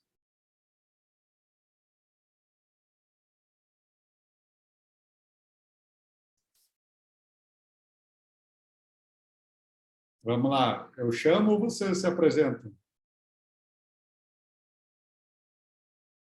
Tainá, pode nos ajudar? Boa noite, professor. Sim. Então, eu tinha colocado que o fast fashion, ele é quando... Eu relaciono sempre com uma questão de estilo de consumo, tá? Para mim é mais isso, é um estilo de consumo.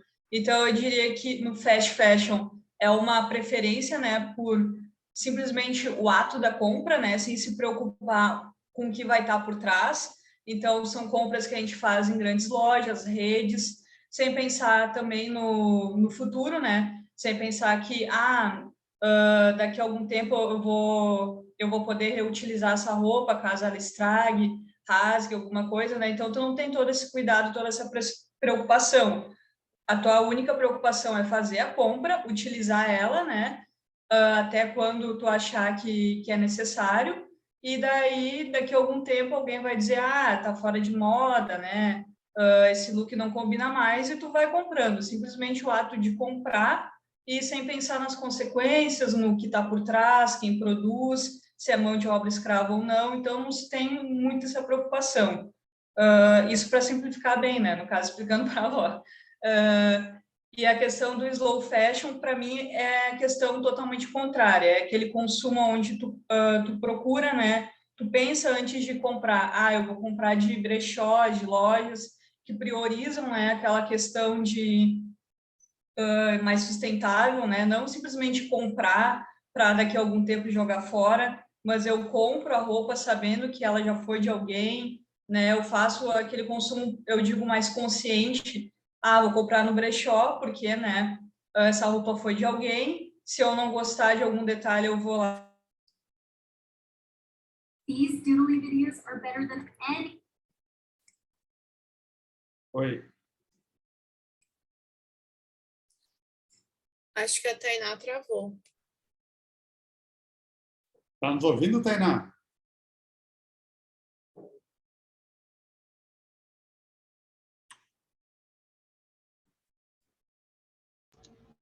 Eu acho que ela caiu. Então, eu vou mudar, refazer, né, do meu estilo, bordar, fazer. Caiu? Acho que caiu, não sei. Consegue me ouvir? Agora sim. Agora sim. Desculpa, eu não sei até onde vocês conseguiram ouvir. Minha internet está ruim. Tá, não, mas eu acho que o último minuto só que a gente não te ouviu. Então, o slow, né, seria mais aquela parte de um consumo mais consciente, né? Comprar, deixar da tua cara para não ter que jogar fora, né? Tu reutiliza o material Então, são mais essas questões que pensam mais na... Uhum. Acho que está dando uns cortes aí. Tá, bom. Obrigado, Tainácio, que está nos ouvindo aí. Eu quero... acho que uma das coisas que a gente pode achar assim, é muito legal isso, né? Mas é difícil de colocar em prática, né? Ou difícil de ver isso funcionando, né? Porque a gente vai nas lojas, o que a gente tem na maioria, né, são as fast fashion, né? Você sabe que tem que no passado... uma questão sustentável, né? Tem tá, mas eu acho... acho que agora caiu de novo.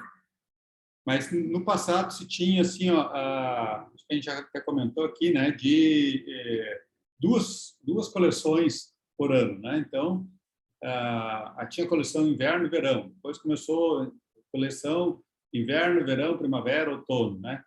E foi evoluindo ao ponto de que hoje tem algumas grifes que lançam coleções semanais, né? Então, se você for toda semana na loja, você vai ter toda semana uma roupa nova, uma nova coleção completa, né? Bom, isso é um estímulo que as pessoas queiram comprar mais, né? Enfim, e é muitas coisas para a gente pensar, né? Uma delas é que, comparado também com alguns anos atrás, as roupas estão muito mais baratas, né? A gente consegue, talvez, se vocês já compraram roupas da China, por exemplo, ver chegar aqui alguma roupa com um valor muito baixo, que quando a gente começa a fazer a conta, né? Quanto é que gastou de transporte, de imposto, o lucro provável de quem fez, quanto é que custou a matéria-prima, e aí vai ver quanto será que as pessoas que fizeram receberam, né? Então, essas questões, quando a gente começa a fazer a conta, como é que esse negócio pode ser tão barato, né?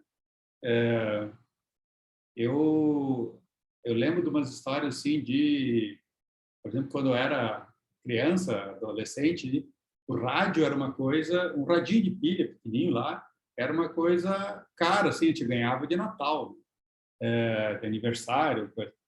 E depois passaram os anos, assim, eu também gosto de futebol, de ir no estádio, esqueci de levar o rádio, gosto de ficar ouvindo lá, aí tinha um cara vendendo na entrada do estádio, ali, por R$10 um radinho, assim. Aí tu vê, bom, como é que um radinho pode custar R$10, R$15, né?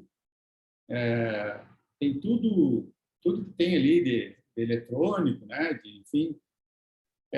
Então, essas questões, assim, virou quase uma coisa descartável. Se eu uso o rádio, aquela coisa, depois se esqueceu, compra outro e tal, assim. Então, a gente tem uma certa alienação de como que é feito o produto que a gente está comprando, né? E no slow fashion, uma das características é tentar mostrar como que o produto foi feito, quais são os elos, como é que é distribuído os valores, né? Quem ganha com o quê. E eu vou mostrar para vocês aqui Me ajuda, Laís, eu não passei o vídeo aqui para essa turma da Justa Trama, né? Acho que o senhor colocou como tarefa, se eu não me engano. Tá. Não sei se o pessoal assistiu. Eu vou mostrar um pedacinho só para provocar uma discussão aqui, tá? Mostrar para vocês uma cooperativa que tem aqui em Porto Alegre, que talvez alguns de vocês conheçam, aí, que se chama Justa Trama, e nós fizemos uma entrevista, eu e uma colega da Laís, com a Nelza Nespolo, que é a coordenadora, mas ela fala de toda a cadeia que está envolvida nisso, né? Então, a roupa que eles vendem aqui começa com a plantação do algodão lá no Ceará, depois esse algodão vai ser transformado num fio, né? Lá acho que em Minas, depois é transformado o fio é feito em tecido, e aí eles dizem, olha, a gente precisa, e esse tecido vem para Porto Alegre, eles vão fazer a roupa. Aí eles precisam de botões, né? Ali eles não querem usar plástico na roupa deles. Então, eles compram algumas sementes que vêm lá da Amazônia e assim vai fazendo. Tá? Então, bom, assim, essa roupa deve sair muito caro, né? Porque olha tudo isso que envolve aí, né? Mão de obra e tal, não vem em grande quantidade. Então, ela mostra quanto é que custa e como é que faz tudo isso aqui, tá?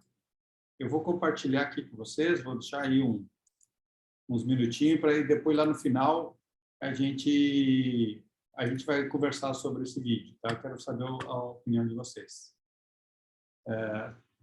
Vocês estão vendo aqui a tela? Sim. Operativo Instagram? Tá. Para que eu acho que eu não compartilhei o áudio. Deixa eu ver. Tá. Vou ligar aqui, então.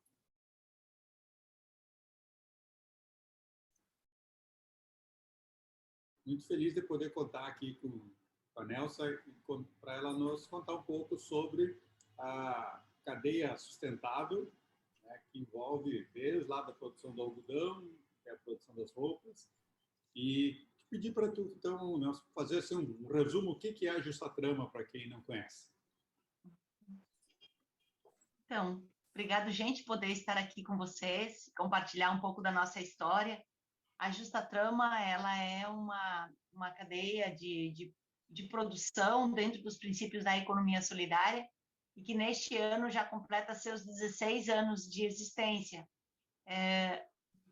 Dentro da economia solidária, é considerada a experiência mais completa, né? A cadeia mais completa que se tem. A gente conseguiu divulgar bastante todo esse trabalho, que tem um reconhecimento a nível internacional, inclusive, porque é muito difícil de juntar os vários elos e poder praticar valores importantes. A Justatrama ela se baseia em 2 princípios fundamentais, que é, na nossa avaliação, essa desigualdade social que existe é sobretudo ocasionada porque existe a exploração, então um explora o outro e vai agregando valor para poucos, né? E aí a gente pode ver, inclusive, Luiz estava olhando os 20 bilionários do mundo, os mais ricos do mundo, eles são de vários setores econômicos, não são de um setor só, inclusive 5 ou 6 deles são da área da moda, né, do varejo e da moda. Mas, então, é isso, juntar esses elos e não ter exploração sobre um e o outro, todos são cooperativas ou associações, e a gente remunera de forma justa cada um das etapas desses elos. E o segundo princípio nosso, tão importante quanto esse, é cuidar do planeta, cuidar do meio ambiente. Então, não existe agrotóxico na nossa cadeia e existe um cuidado especial para que a gente possa, em todos os elos, ter o cuidado máximo da água, o cuidado do tratamento da energia, né, de tudo isso. Então, o cuidado do meio ambiente com os princípios da agroecologia é outro elemento tão importante quanto uma distribuição justa de renda. A cadeia ela tem 5 empreendimentos que a gente fala, 5 iniciativas, 3 cooperativas e 2 associações, e ela começa lá no Ceará, lá no sertão do Ceará, onde chove muito pouco. A gente teve dificuldades em muitos anos, mas o ano passado a gente teve a melhor colheita, este ano também está tendo chuvas, então está sendo muito importante, e é lá onde a gente planta o algodão. Eu até deixei ele aqui do meu lado para poder mostrar para vocês. É lá que a gente planta o algodão que vocês conhecem dessa cor, né, na cor crua. No ano que passou, a gente também teve um plantio do algodão verde, porque o algodão, ele não é só cru assim, né? É porque pelo sistema capitalista ele foi sendo deixado de lado, porque no cru é mais fácil de você tingir, fazer ele ficar de muitas cores. Mas esse verde aqui, você planta dessa cor e ele segue nessa cor. Então, a gente tem as várias cores. Lá também é onde a gente planta o algodão na cor marrom, né, que já nasce marrom, a semente dele no ano seguinte. E a gente trabalha com agroecologia. Então, se não se planta só o algodão, se planta o feijão, o gengilim, o milho, porque eles inibem as pragas. Por exemplo, o ninho, ele repele a praga do bicudo que ataca o algodão, e a gente também garante a sustentabilidade das pessoas com as colheitas e da terra, porque cada plantação ela vai sugando um tipo de nutriente da terra, então a gente garante a sustentabilidade da terra. E não usar agrotóxicos, gente, é tão importante nesse mundo da moda, nesse mundo do algodão, porque 25% dos agrotóxicos do mundo, eles são aplicados no algodão. E o Brasil, desde o governo Temer e agora o governo Bolsonaro, ele liberou mais de 701 agrotóxicos que antes eram proibidos no Brasil e que agora liberou. Esse veneno todo, ele vai para a água, ele contamina os rios, contamina tudo que está aí. E que depois vem para a gente, né? Tanto que um dos dados do MST é que a média que a gente consome de agrotóxico, sugando tudo, né? São em torno de 6 a 7 litros por ano. Por isso também que a saúde fica tão fragilizada. Mas, e além disso, 1 quilo desse agrotóxico, ele pode contaminar 1 bilhão de litros de água. Então, ele tem um poder muito forte, por isso também que eles eram proibidos, né? Acabaram sendo liberados, porque é um governo que não tem compromisso com a vida, e aí a gente tem essas situações. Segue, então, da ADEC, lá do Ceará, vem para o Mato Grosso do Sul, é o maior assentamento do Brasil. A gente lá planta o algodão nessa cor aqui, que é o algodão da cor rubi. Também é plantado de forma consorciada, né, no mesmo processo que acontece lá no Ceará. Depois a gente tem uma outra cooperativa, que é a Cooperativa Açaí de Rondônia, porque nós não poderíamos fazer nossas roupas e colocar botões de plástico. Então, lá com a semente do tucumã e a semente e o próprio coco, né, fazem os botões dos vários tamanhos. Também tem os colares, né, que acompanham as nossas peças, e a gente manda para lá retalhos, e esses retalhos, eles produzem bonecas, o índio, os seringueiros, os personagens brasileiros. Segue, então, para Minas, que é onde a gente faz o fio e o tecido, que é a Coopertêxtil, que é uma cooperativa também de uma empresa que faliu e se transformou numa cooperativa e continua fazendo o seu processo. E, por fim, tudo isso vem para Porto Alegre, onde é a sede da Justa Trama. A gente tem um prédio, que é a sede, mas aqui tem a cooperativa Univens, que é uma cooperativa de 23 mulheres, onde a gente, às vezes, cria roupa, às vezes a gente busca parceria com designer, a gente corta, confecciona, personaliza com bordado ou serigrafia. Aqui também a gente tem um tear para fazer a meia malha, então a gente faz a meia malha listada, a meia malha com listas grandes, pequenas, então é um processo bem legal. E aqui também a gente vivenciou os processos de tingimento natural, tipo essa roupa que eu tô, ela era na cor natural e a gente tingiu ela com urucum, né, nesse tom meio rosado que ela tá. Então começamos a trabalhar também o tingimento natural. Então é um processo que envolve 500 trabalhadores e trabalhadoras do Brasil, e nós estamos nas 5 regiões, e todos são da economia solidária. Então, a gente discute o valor de cada etapa. Por exemplo, os agricultores ganham o dobro de qualquer outro lugar pelo plantio do algodão. E assim a gente vai remunerando de forma justa a costureira. E ainda, Luiz, o que nos impactou muito é que a PUC ela fez uma pesquisa sobre os valores praticados pela Justa Trama, comparados com outras marcas de orgânico. E a gente consegue praticar o menor valor em relação a outras marcas que também trabalham com algodão orgânico. A gente ficou muito feliz porque a gente está remunerando de forma justa todo mundo, todos os envolvidos no processo, e ainda a gente consegue respeitar o consumidor para que ele possa ter acesso a essas roupas, né? Uhum. E aí, só para complementar, quando a gente começou, Luiz, nos perguntavam, a gente se perguntou muito, mas qual é que vai ser o valor final agora de comercializar, né? E a partir de todo um conceito construído junto com um dos agricultores que formalizou isso, ele disse assim, olha, o valor justo é aquele que quem produziu possa comprar. Então, a gente sempre se preocupa muito que os valores das nossas roupas possam ser acessíveis para gente como a gente, assim, que está aí no dia a dia, e não fazer uma roupa que é muito legal. Imagina você ter uma roupa orgânica que não contamina você, para não ficar de novo para uma classe que tem bastante dinheiro, né? Mas para poder ser algo também que as pessoas possam estar adquirindo. Então, o preço justo para nós é algo que não é só olhar naqueles que estão envolvidos no processo de produção, mas olhar também no consumidor. Uhum. Tá ótimo, muito obrigado. Eu queria te perguntar algumas coisas assim agora mais parte do elo da cadeia, assim, né? Começando lá no algodão, na produção do algodão. Você mostrou aí 3 cores de algodão, né? Pouca gente sabe que algodão não é só branco, né? E como é que é essas outras, o verde e aquele meio rosa, né? Rubi. Como é que ele é produzido? É uma espécie diferente? Como é que você chega nessa cor? Então, nos últimos anos, teve um processo de resgatar isso. Então, a gente tem uma parceria junto com a Embrapa que buscou o resgate dessas cores que tinham sido abandonadas. Então, lógico que além desse tem outros também, que a gente não entrou ainda na questão do plantio, tem um tom de amarelo também que foi desenvolvido pela Embrapa, mas é essa busca.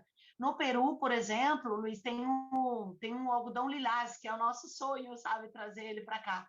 Então, imagina lá naquelas terras indígenas de resgatar isso, né? É que nem acho que aqui a maioria deve ter ouvido falar das sementes crioulas. As sementes crioulas são o resgate das sementes antigas dos nossos avós, né, que plantavam, era um milho diferente, um feijão diferente. Então, o algodão também é resgatar a sua semente do princípio.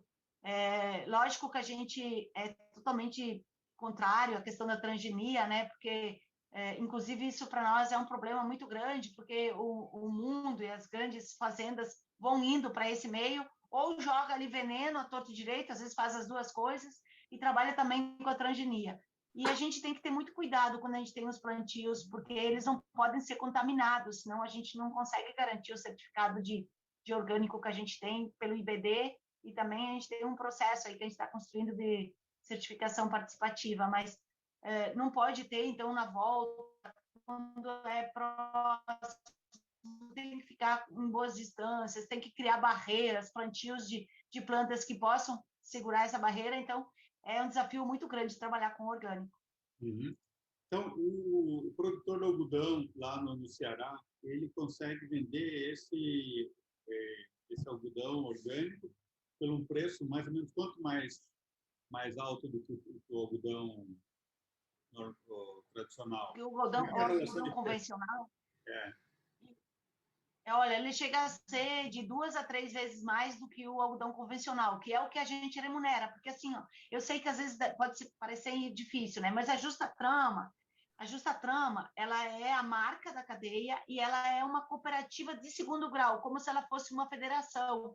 E cada uma dessas cooperativas fazem parte. Então, a DEC, ela planta o algodão e com o recurso que a gente tem da venda dos produtos, a gente tem um fundo, né? A gente vai remunerando a DEC, que remunera os trabalhadores, os seus associados, sabe? Então, é este processo. A cooperativa Univens aqui, a gente costura as roupas, aí a Justa Trama repassa para a Univens o valor de costurar a roupa, mas essa Justa Trama, então, ela é uma outra. Não somos nós dentro de uma organização que nos unifica a todos. Tanto que no final do ano a gente faz um balanço, a gente divide de forma justa as sobras que teve de todo esse processo de industrializar, desde o de comprar, né, de remunerar o algodão, de transformar em fio, de fazer em roupa, ainda e a venda, inclusive, né? No final a gente divide entre esses 5 elos o resultado desse processo que a gente vive. Mas os agricultores, Luiz, é algo muito encantador, assim, é um processo. Sabe, quando você é dono disso, porque é isso, né? Uma marca que nós somos donos, os 500 trabalhadoras é que somos donos dentro das nossas cooperativas e associações. Então, a gente vai discutir um novo modelo de roupa, o agricultor participa disso, sabe?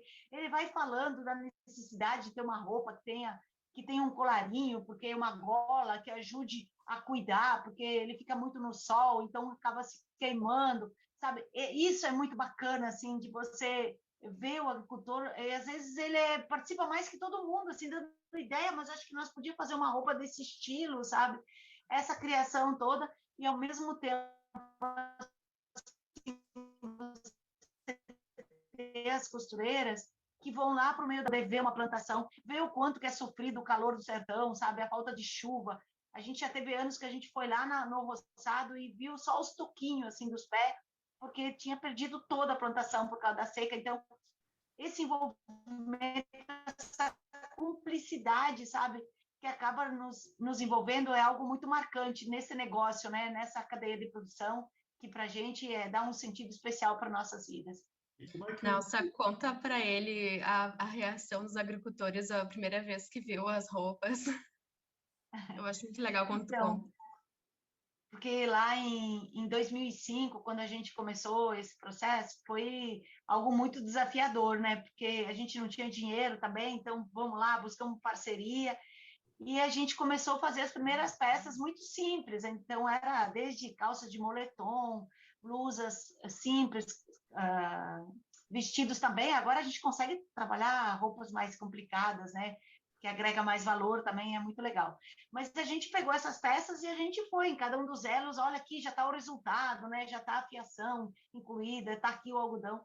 E um dos agricultores, eu me lembro até hoje, nós estava numa sede dessas pintadas de cal, né, branca, e ele pegou aquela calça de moletom, ele botava no rosto, assim, ele dizia assim, ó, esse é o algodão que eu plantei, que nós plantamos, esse é o algodão daqui, assim, então é algo profundamente transformador na vida, né, porque ninguém sabe a roupa que cada um está usando, aí de cada um de vocês, não faz nem ideia de onde é que veio, quem foi que fez, né? Agora, da Justa Trama, a gente sabe de onde é que veio, sabe quem foram os agricultores que plantaram, as costureiras que costuraram, sabe onde foi feita a fiação, a tecelagem. Então, isso é o Paul Singer, que é o nosso grande inspirador, ele dizia que isso é a desalienação do trabalhador, né? Então, marcante. Que lindo. Te perguntar, nesse caso aí que tu citasse o ano que a safra foi mal lá, que eles não conseguiram colher nada, como é que a cooperativa apoiou eles? Tem algum... Quando um elo está com dificuldade, como é que a cadeia toda se ajuda? A gente tem um fundo dentro do nosso estatuto, a gente tem vários fundos, né? Um deles é um fundo de solidariedade. Então, inclusive a gente ajudou até a construir cisterna, sabe, lá. Então, tem muito essa preocupação, assim, como é que a gente vai se ajudando. Então, esse fundo, ele sempre vai para uma situação. Teve um ano nós tínhamos um dos elos, era em Santa Catarina, quando a gente começou, e teve a enchente, nem sei se vocês lembram ainda, há uns 10 anos atrás, e foi muito ruim, entrou para dentro da cooperativa, sabe? Foi horrível, foi uma situação muito ruim, porque é lá em Itajaí. E a gente mandou, daí esse fundo foi para eles, para poder superar aquele momento. Então, é sempre situações, sabe? Às vezes também a gente tem perda de sócios. Ano passado, nós perdemos uma agricultora maravilhosa, sabe? Então, vai também para poder ajudar e apoiar essas famílias quando sofrem essas situações. Uhum. Tá. E aí, esse algodão colorido, ele vai depois vai fazer uma camiseta, por exemplo, já na cor natural, que vai ser o amarelo ou já na cor do algodão, não vai precisar de tingimento, é isso? Isso. Aí vocês podem até entrar no nosso site, que é justatrama.com.br. Vocês vão ver lá as peças bem diversas, assim, tem camisetas marrom, tem vestido rubi, tem calça rubi, tem na cor crua também, e tem algumas, inclusive, que a gente tingiu, depois a gente parou um pouco, e agora a gente quer retomar de novo. Então, se você me perguntar quais são os grandes desafios que vocês estão vendo hoje, assim, para poder ampliar, são 3, na verdade. Um é a gente retomar essa questão do tingimento, mas em escala menor, sabe? A gente quer muito, assim, incentivar a cor natural do algodão, porque é melhor do que você ficar usando água depois para fazer todo o processo de tingimento, mas o tingimento dá um toque especial, já que a gente, né, os brasileiros, a gente gosta muito das cores, né? Uhum. O outro desafio que nós estamos com a máquina adquirida, nós vamos começar a trabalhar toda uma coleção artesanal, feita de tricô e de crochê. Então, roupas com esse detalhamento, inclusive o nosso objetivo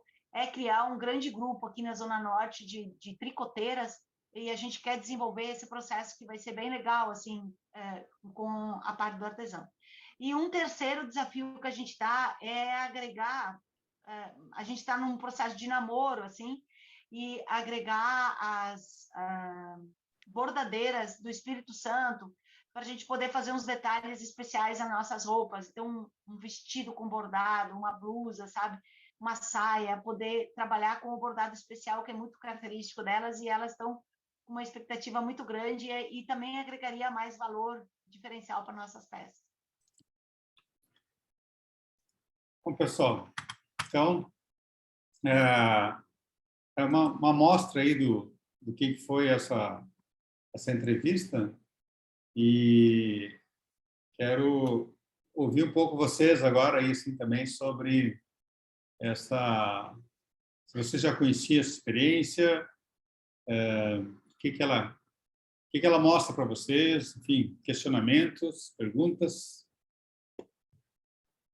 Professor, depois tu pode colocar o link dessa aula lá, porque eu acho que ela não tá. Tá, eu passo o link, sim. Acho que foi muito, tipo, eu fiquei encantada, assim, ouvindo ela falando, sabe, sobre o trabalho que eles fazem. É muito bonito.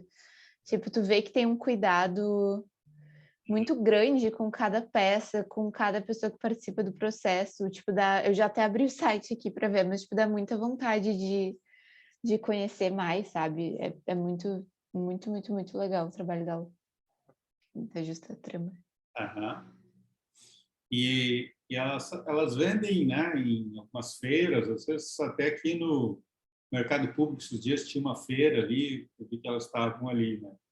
E os preços são acessíveis, assim, né? Não é aquela questão de, porque é produto orgânico, é natural, tem que custar sei quantas vezes mais, né? Como ela diz, então, As não peças são muito, muito bonitas, é... pelo que eu tô vendo aqui no site. Uhum.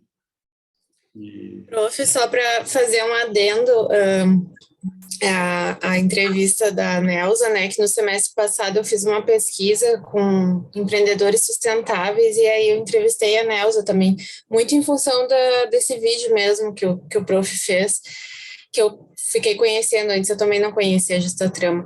E é lindo de ver, assim, a construção, né, da organização, da cooperativa e a história de vida dela, né, tudo o que ela passou, porque nem sempre ela teve um negócio, né? Ela trabalhou por muito tempo como empregada em vários tipos de negócio, assim como serviços gerais.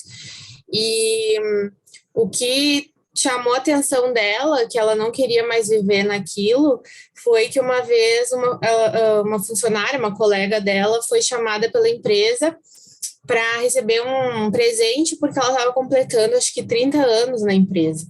E aí ela olhou assim e disse, mas eu não quero isso para minha vida, sabe? Essa mulher trabalha aqui, tipo, de domingo a domingo, não viu os filhos crescer, não viu a grama crescer no pátio e eu tô vendo isso acontecer comigo também. Não é esse tipo de emprego que eu quero para mim e nem para as pessoas próximas. Então, quando ela começou a cooperativa, era muito mais a preocupação com o impacto social que aquilo trazia, muito mais do que o ambiental. O ambiental entrou depois, quando ela viu que não era suficiente ter só um olhar social, que para ter impacto realmente precisava unir isso. E aí que elas começaram a pensar nessas outras questões, assim, de algodão, de botões, mas inicialmente sempre foi o foco remunerar de forma digna as pessoas que estão comigo, as pessoas que fazem parte da cadeia. Então, é lindo de ver, assim, a construção de vida dela, porque não foi fácil, né? Pode ver, assim, que foram muitos desafios.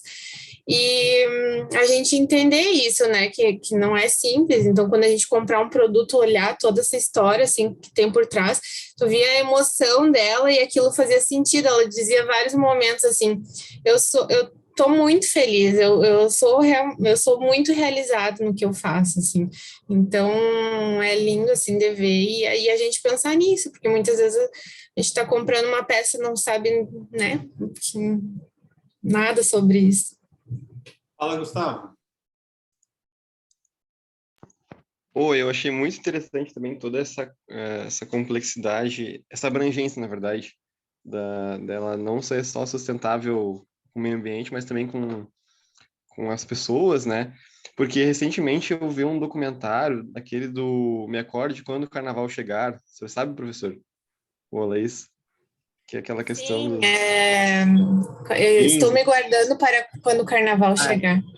Isso. E, nossa, é muito impactante a relação até dos sonhos das pessoas, né? E daí, com a fala da Laís agora, me pegou essa questão, assim, do quanto a gente pode abrir mão, né, de certo conforto rápido, digamos, para a gente conseguir, digamos assim, ter um sucesso de acordo com nossos valores, né? Então, tipo, que nem a gente está mais pro final do semestre aí, rola muito, pelo menos para mim, tá rolando muito essa questão, assim, dos caminhos e do conforto, dos caminhos mais fáceis, digamos assim, mas também tendo essa responsabilidade aí dos valores, né? Então, que nem ela passou por essa empreendedora aí passou por vários desafios pela crença dela, mas ainda assim ela manteve, né? Se manteve firme no que ela acreditava e, no fim, acabou conseguindo colher os frutos, né? E talvez, que frutos são esses, né? Talvez não seja o tradicional ali do fast fashion, né? O mesmo do fast fashion, mas talvez sejam outros mais ricos ainda, né? Uhum. Tá bom. Obrigado. Júlia? 2 pontos que me chamaram muita atenção nessa entrevista foram que, primeiro, ela explica o processo do plantio, do cultivo do algodão, e daí ela fala, daí a gente faz as camisas e os botões. A gente não podia fazer com plástico os botões, então ela mostra que os botões também são feitos de uma forma sustentável. E isso me fez pensar que tem muitas empresas que elas têm uma proposta mais sustentável, mas às vezes por alguma questão de método de produção, de custos, elas acabam tendo que, em outra parte do processo, ter que usar um método convencional, usar plástico, usar coisas que acabam se distanciando um pouquinho mais dessa proposta sustentável e acabam daí no fim sendo menos piores, mas não totalmente sustentáveis como é a proposta que ela mostrou.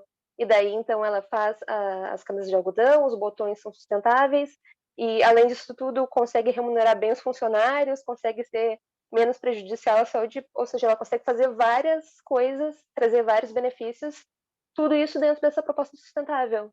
E até isso me lembrou aquela questão da atividade de 2 semanas atrás, que uma das questões era se pagaria 10% a mais por um produto orgânico, apesar de ser mais feio. E me surpreendeu que vários dos meus entrevistados, eles falaram que quando eles compram algo orgânico, eles já esperam algo mais caro. Então, daí me surpreendeu que é um produto sustentável e mesmo assim consegue manter um preço acessível. Uhum. Obrigado aí, Júlia. Mais alguém quer se manifestar?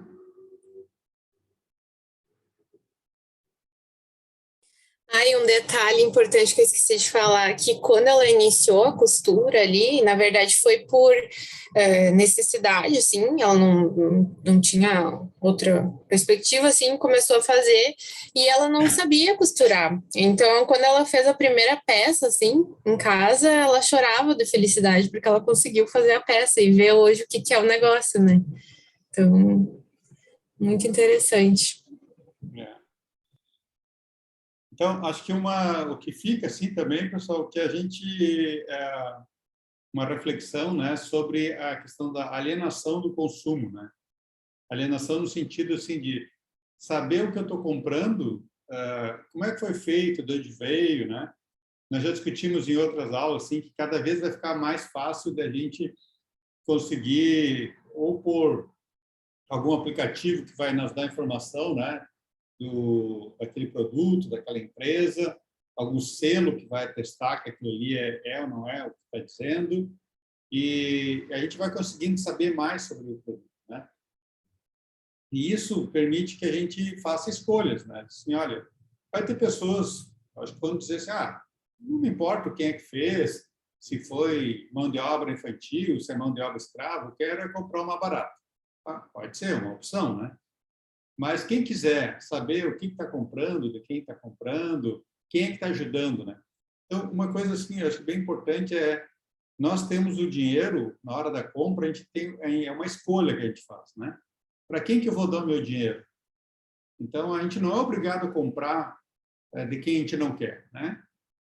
Hoje, felizmente, existem muitas opções de você vai comprar de um carro a uma roupa, ou com algum alimento, tem várias opções opções de compra, né? Posso comprar de uma marca, de outra, de um fornecedor, de outro. Posso comprar no supermercado, posso comprar na feira orgânica, posso comprar na feira tradicional, enfim. Cada uma tem uma certa escolha que a gente faz, né? Se eu quero comprar fast fashion ou slow fashion, são diferentes para onde que eu vou mandar meu dinheiro, né? E para quem eu dou meu dinheiro significa que eu estou fortalecendo aquele tipo de negócio, né? Eu estou comprando, estou dando dinheiro ali e comprando dele. Quer dizer, eu concordo contigo, vai em frente, né? E aí a gente começa a pensar, né? Bom, será que eu concordo mesmo com esse tipo de negócio? Ah, é mais barato, tá, legal, mas eu gostaria de ser uma dessas pessoas que está nessa cadeia aí, né? De produção. E, enfim, eu acho que quando a gente começa a refletir sobre essas questões, a gente começa a valorizar outras coisas, né? E, olha, talvez essa aqui é mais caro, mas em vez de eu comprar 3 camisetas, eu vou comprar uma, mas essa aqui dura mais, vai fazer bem para a minha saúde, né? Porque muitas roupas que a gente usa acabam causando algum tipo de alergia, de algum tipo de coisa que às vezes a gente nem percebe, mas que estão associados com como foi feito o produto, né? Um produto que usa tinta, produtos químicos, tal, ele vai ficar em contato com a nossa pele, né? E para algumas pessoas talvez não faça nada, mas para outra que é mais sensível, tal, ela vai causar algum tipo de alergia, né? Então são essas coisas assim para a gente pensar na hora de comprar, né? Pode ser a roupa, pode ser o alimento, o eletrônico, sei lá, algumas coisas que a gente tem coisas que é mais difíceis, né, de a gente saber como é que foi feito, mas aos pouquinhos vão aparecendo oportunidades aí, os mecanismos aí de a gente saber como é que foi feito, né? Então, acho que dá muito mais satisfação a gente usar uma coisa que a gente diz, olha, eu estou usando essa roupa, estou comprando esse alimento, faz bem para mim, faz bem para quem fez, né? Faz bem para o meio ambiente e tal. Então, por que eu não vou comprar isso aí e eu vou comprar de uma coisa de alguém que está lá explorando outras pessoas, que está poluindo, às vezes até aqui a natureza, que vai me afetar diretamente ou vai afetar outras pessoas, tal. Então, isso que chama a uma certa apropriação assim de valores de conhecimento sobre o consumo, né? Então, quando a gente começa a pensar nisso, algumas coisas mudam, né? E eu espero que essas 2 aulas aí, 2 encontros, tenha provocado alguma coisa assim em vocês, né? Em mim também, os depoimentos de vocês me fizeram pensar muitas coisas. Acho que é esse o objetivo nosso, tá? A gente vai encerrar por aqui. Daí vou pedir para vocês postarem lá no WhatsApp lá qual os 9 grupos aqueles, qual é o tema que interessa a vocês, e os outros também depois vão. Nós temos 2 semanas agora para a próxima entrega, tá? E fiquem cobrando de nós o que vocês precisam. Ah, preciso do contrato, preciso disso, não recebi tal coisa. Vamos usar o WhatsApp para a gente se comunicar, tá bom? Alguma pergunta? Então, encerramos aqui. Obrigado a todos que ficaram conosco até o final. Um abraço a todos, uma boa semana aí. Boa noite, gente. Boa semana. Boa noite. Tchau, pessoal. Boa noite. Boa noite. Boa noite, obrigado.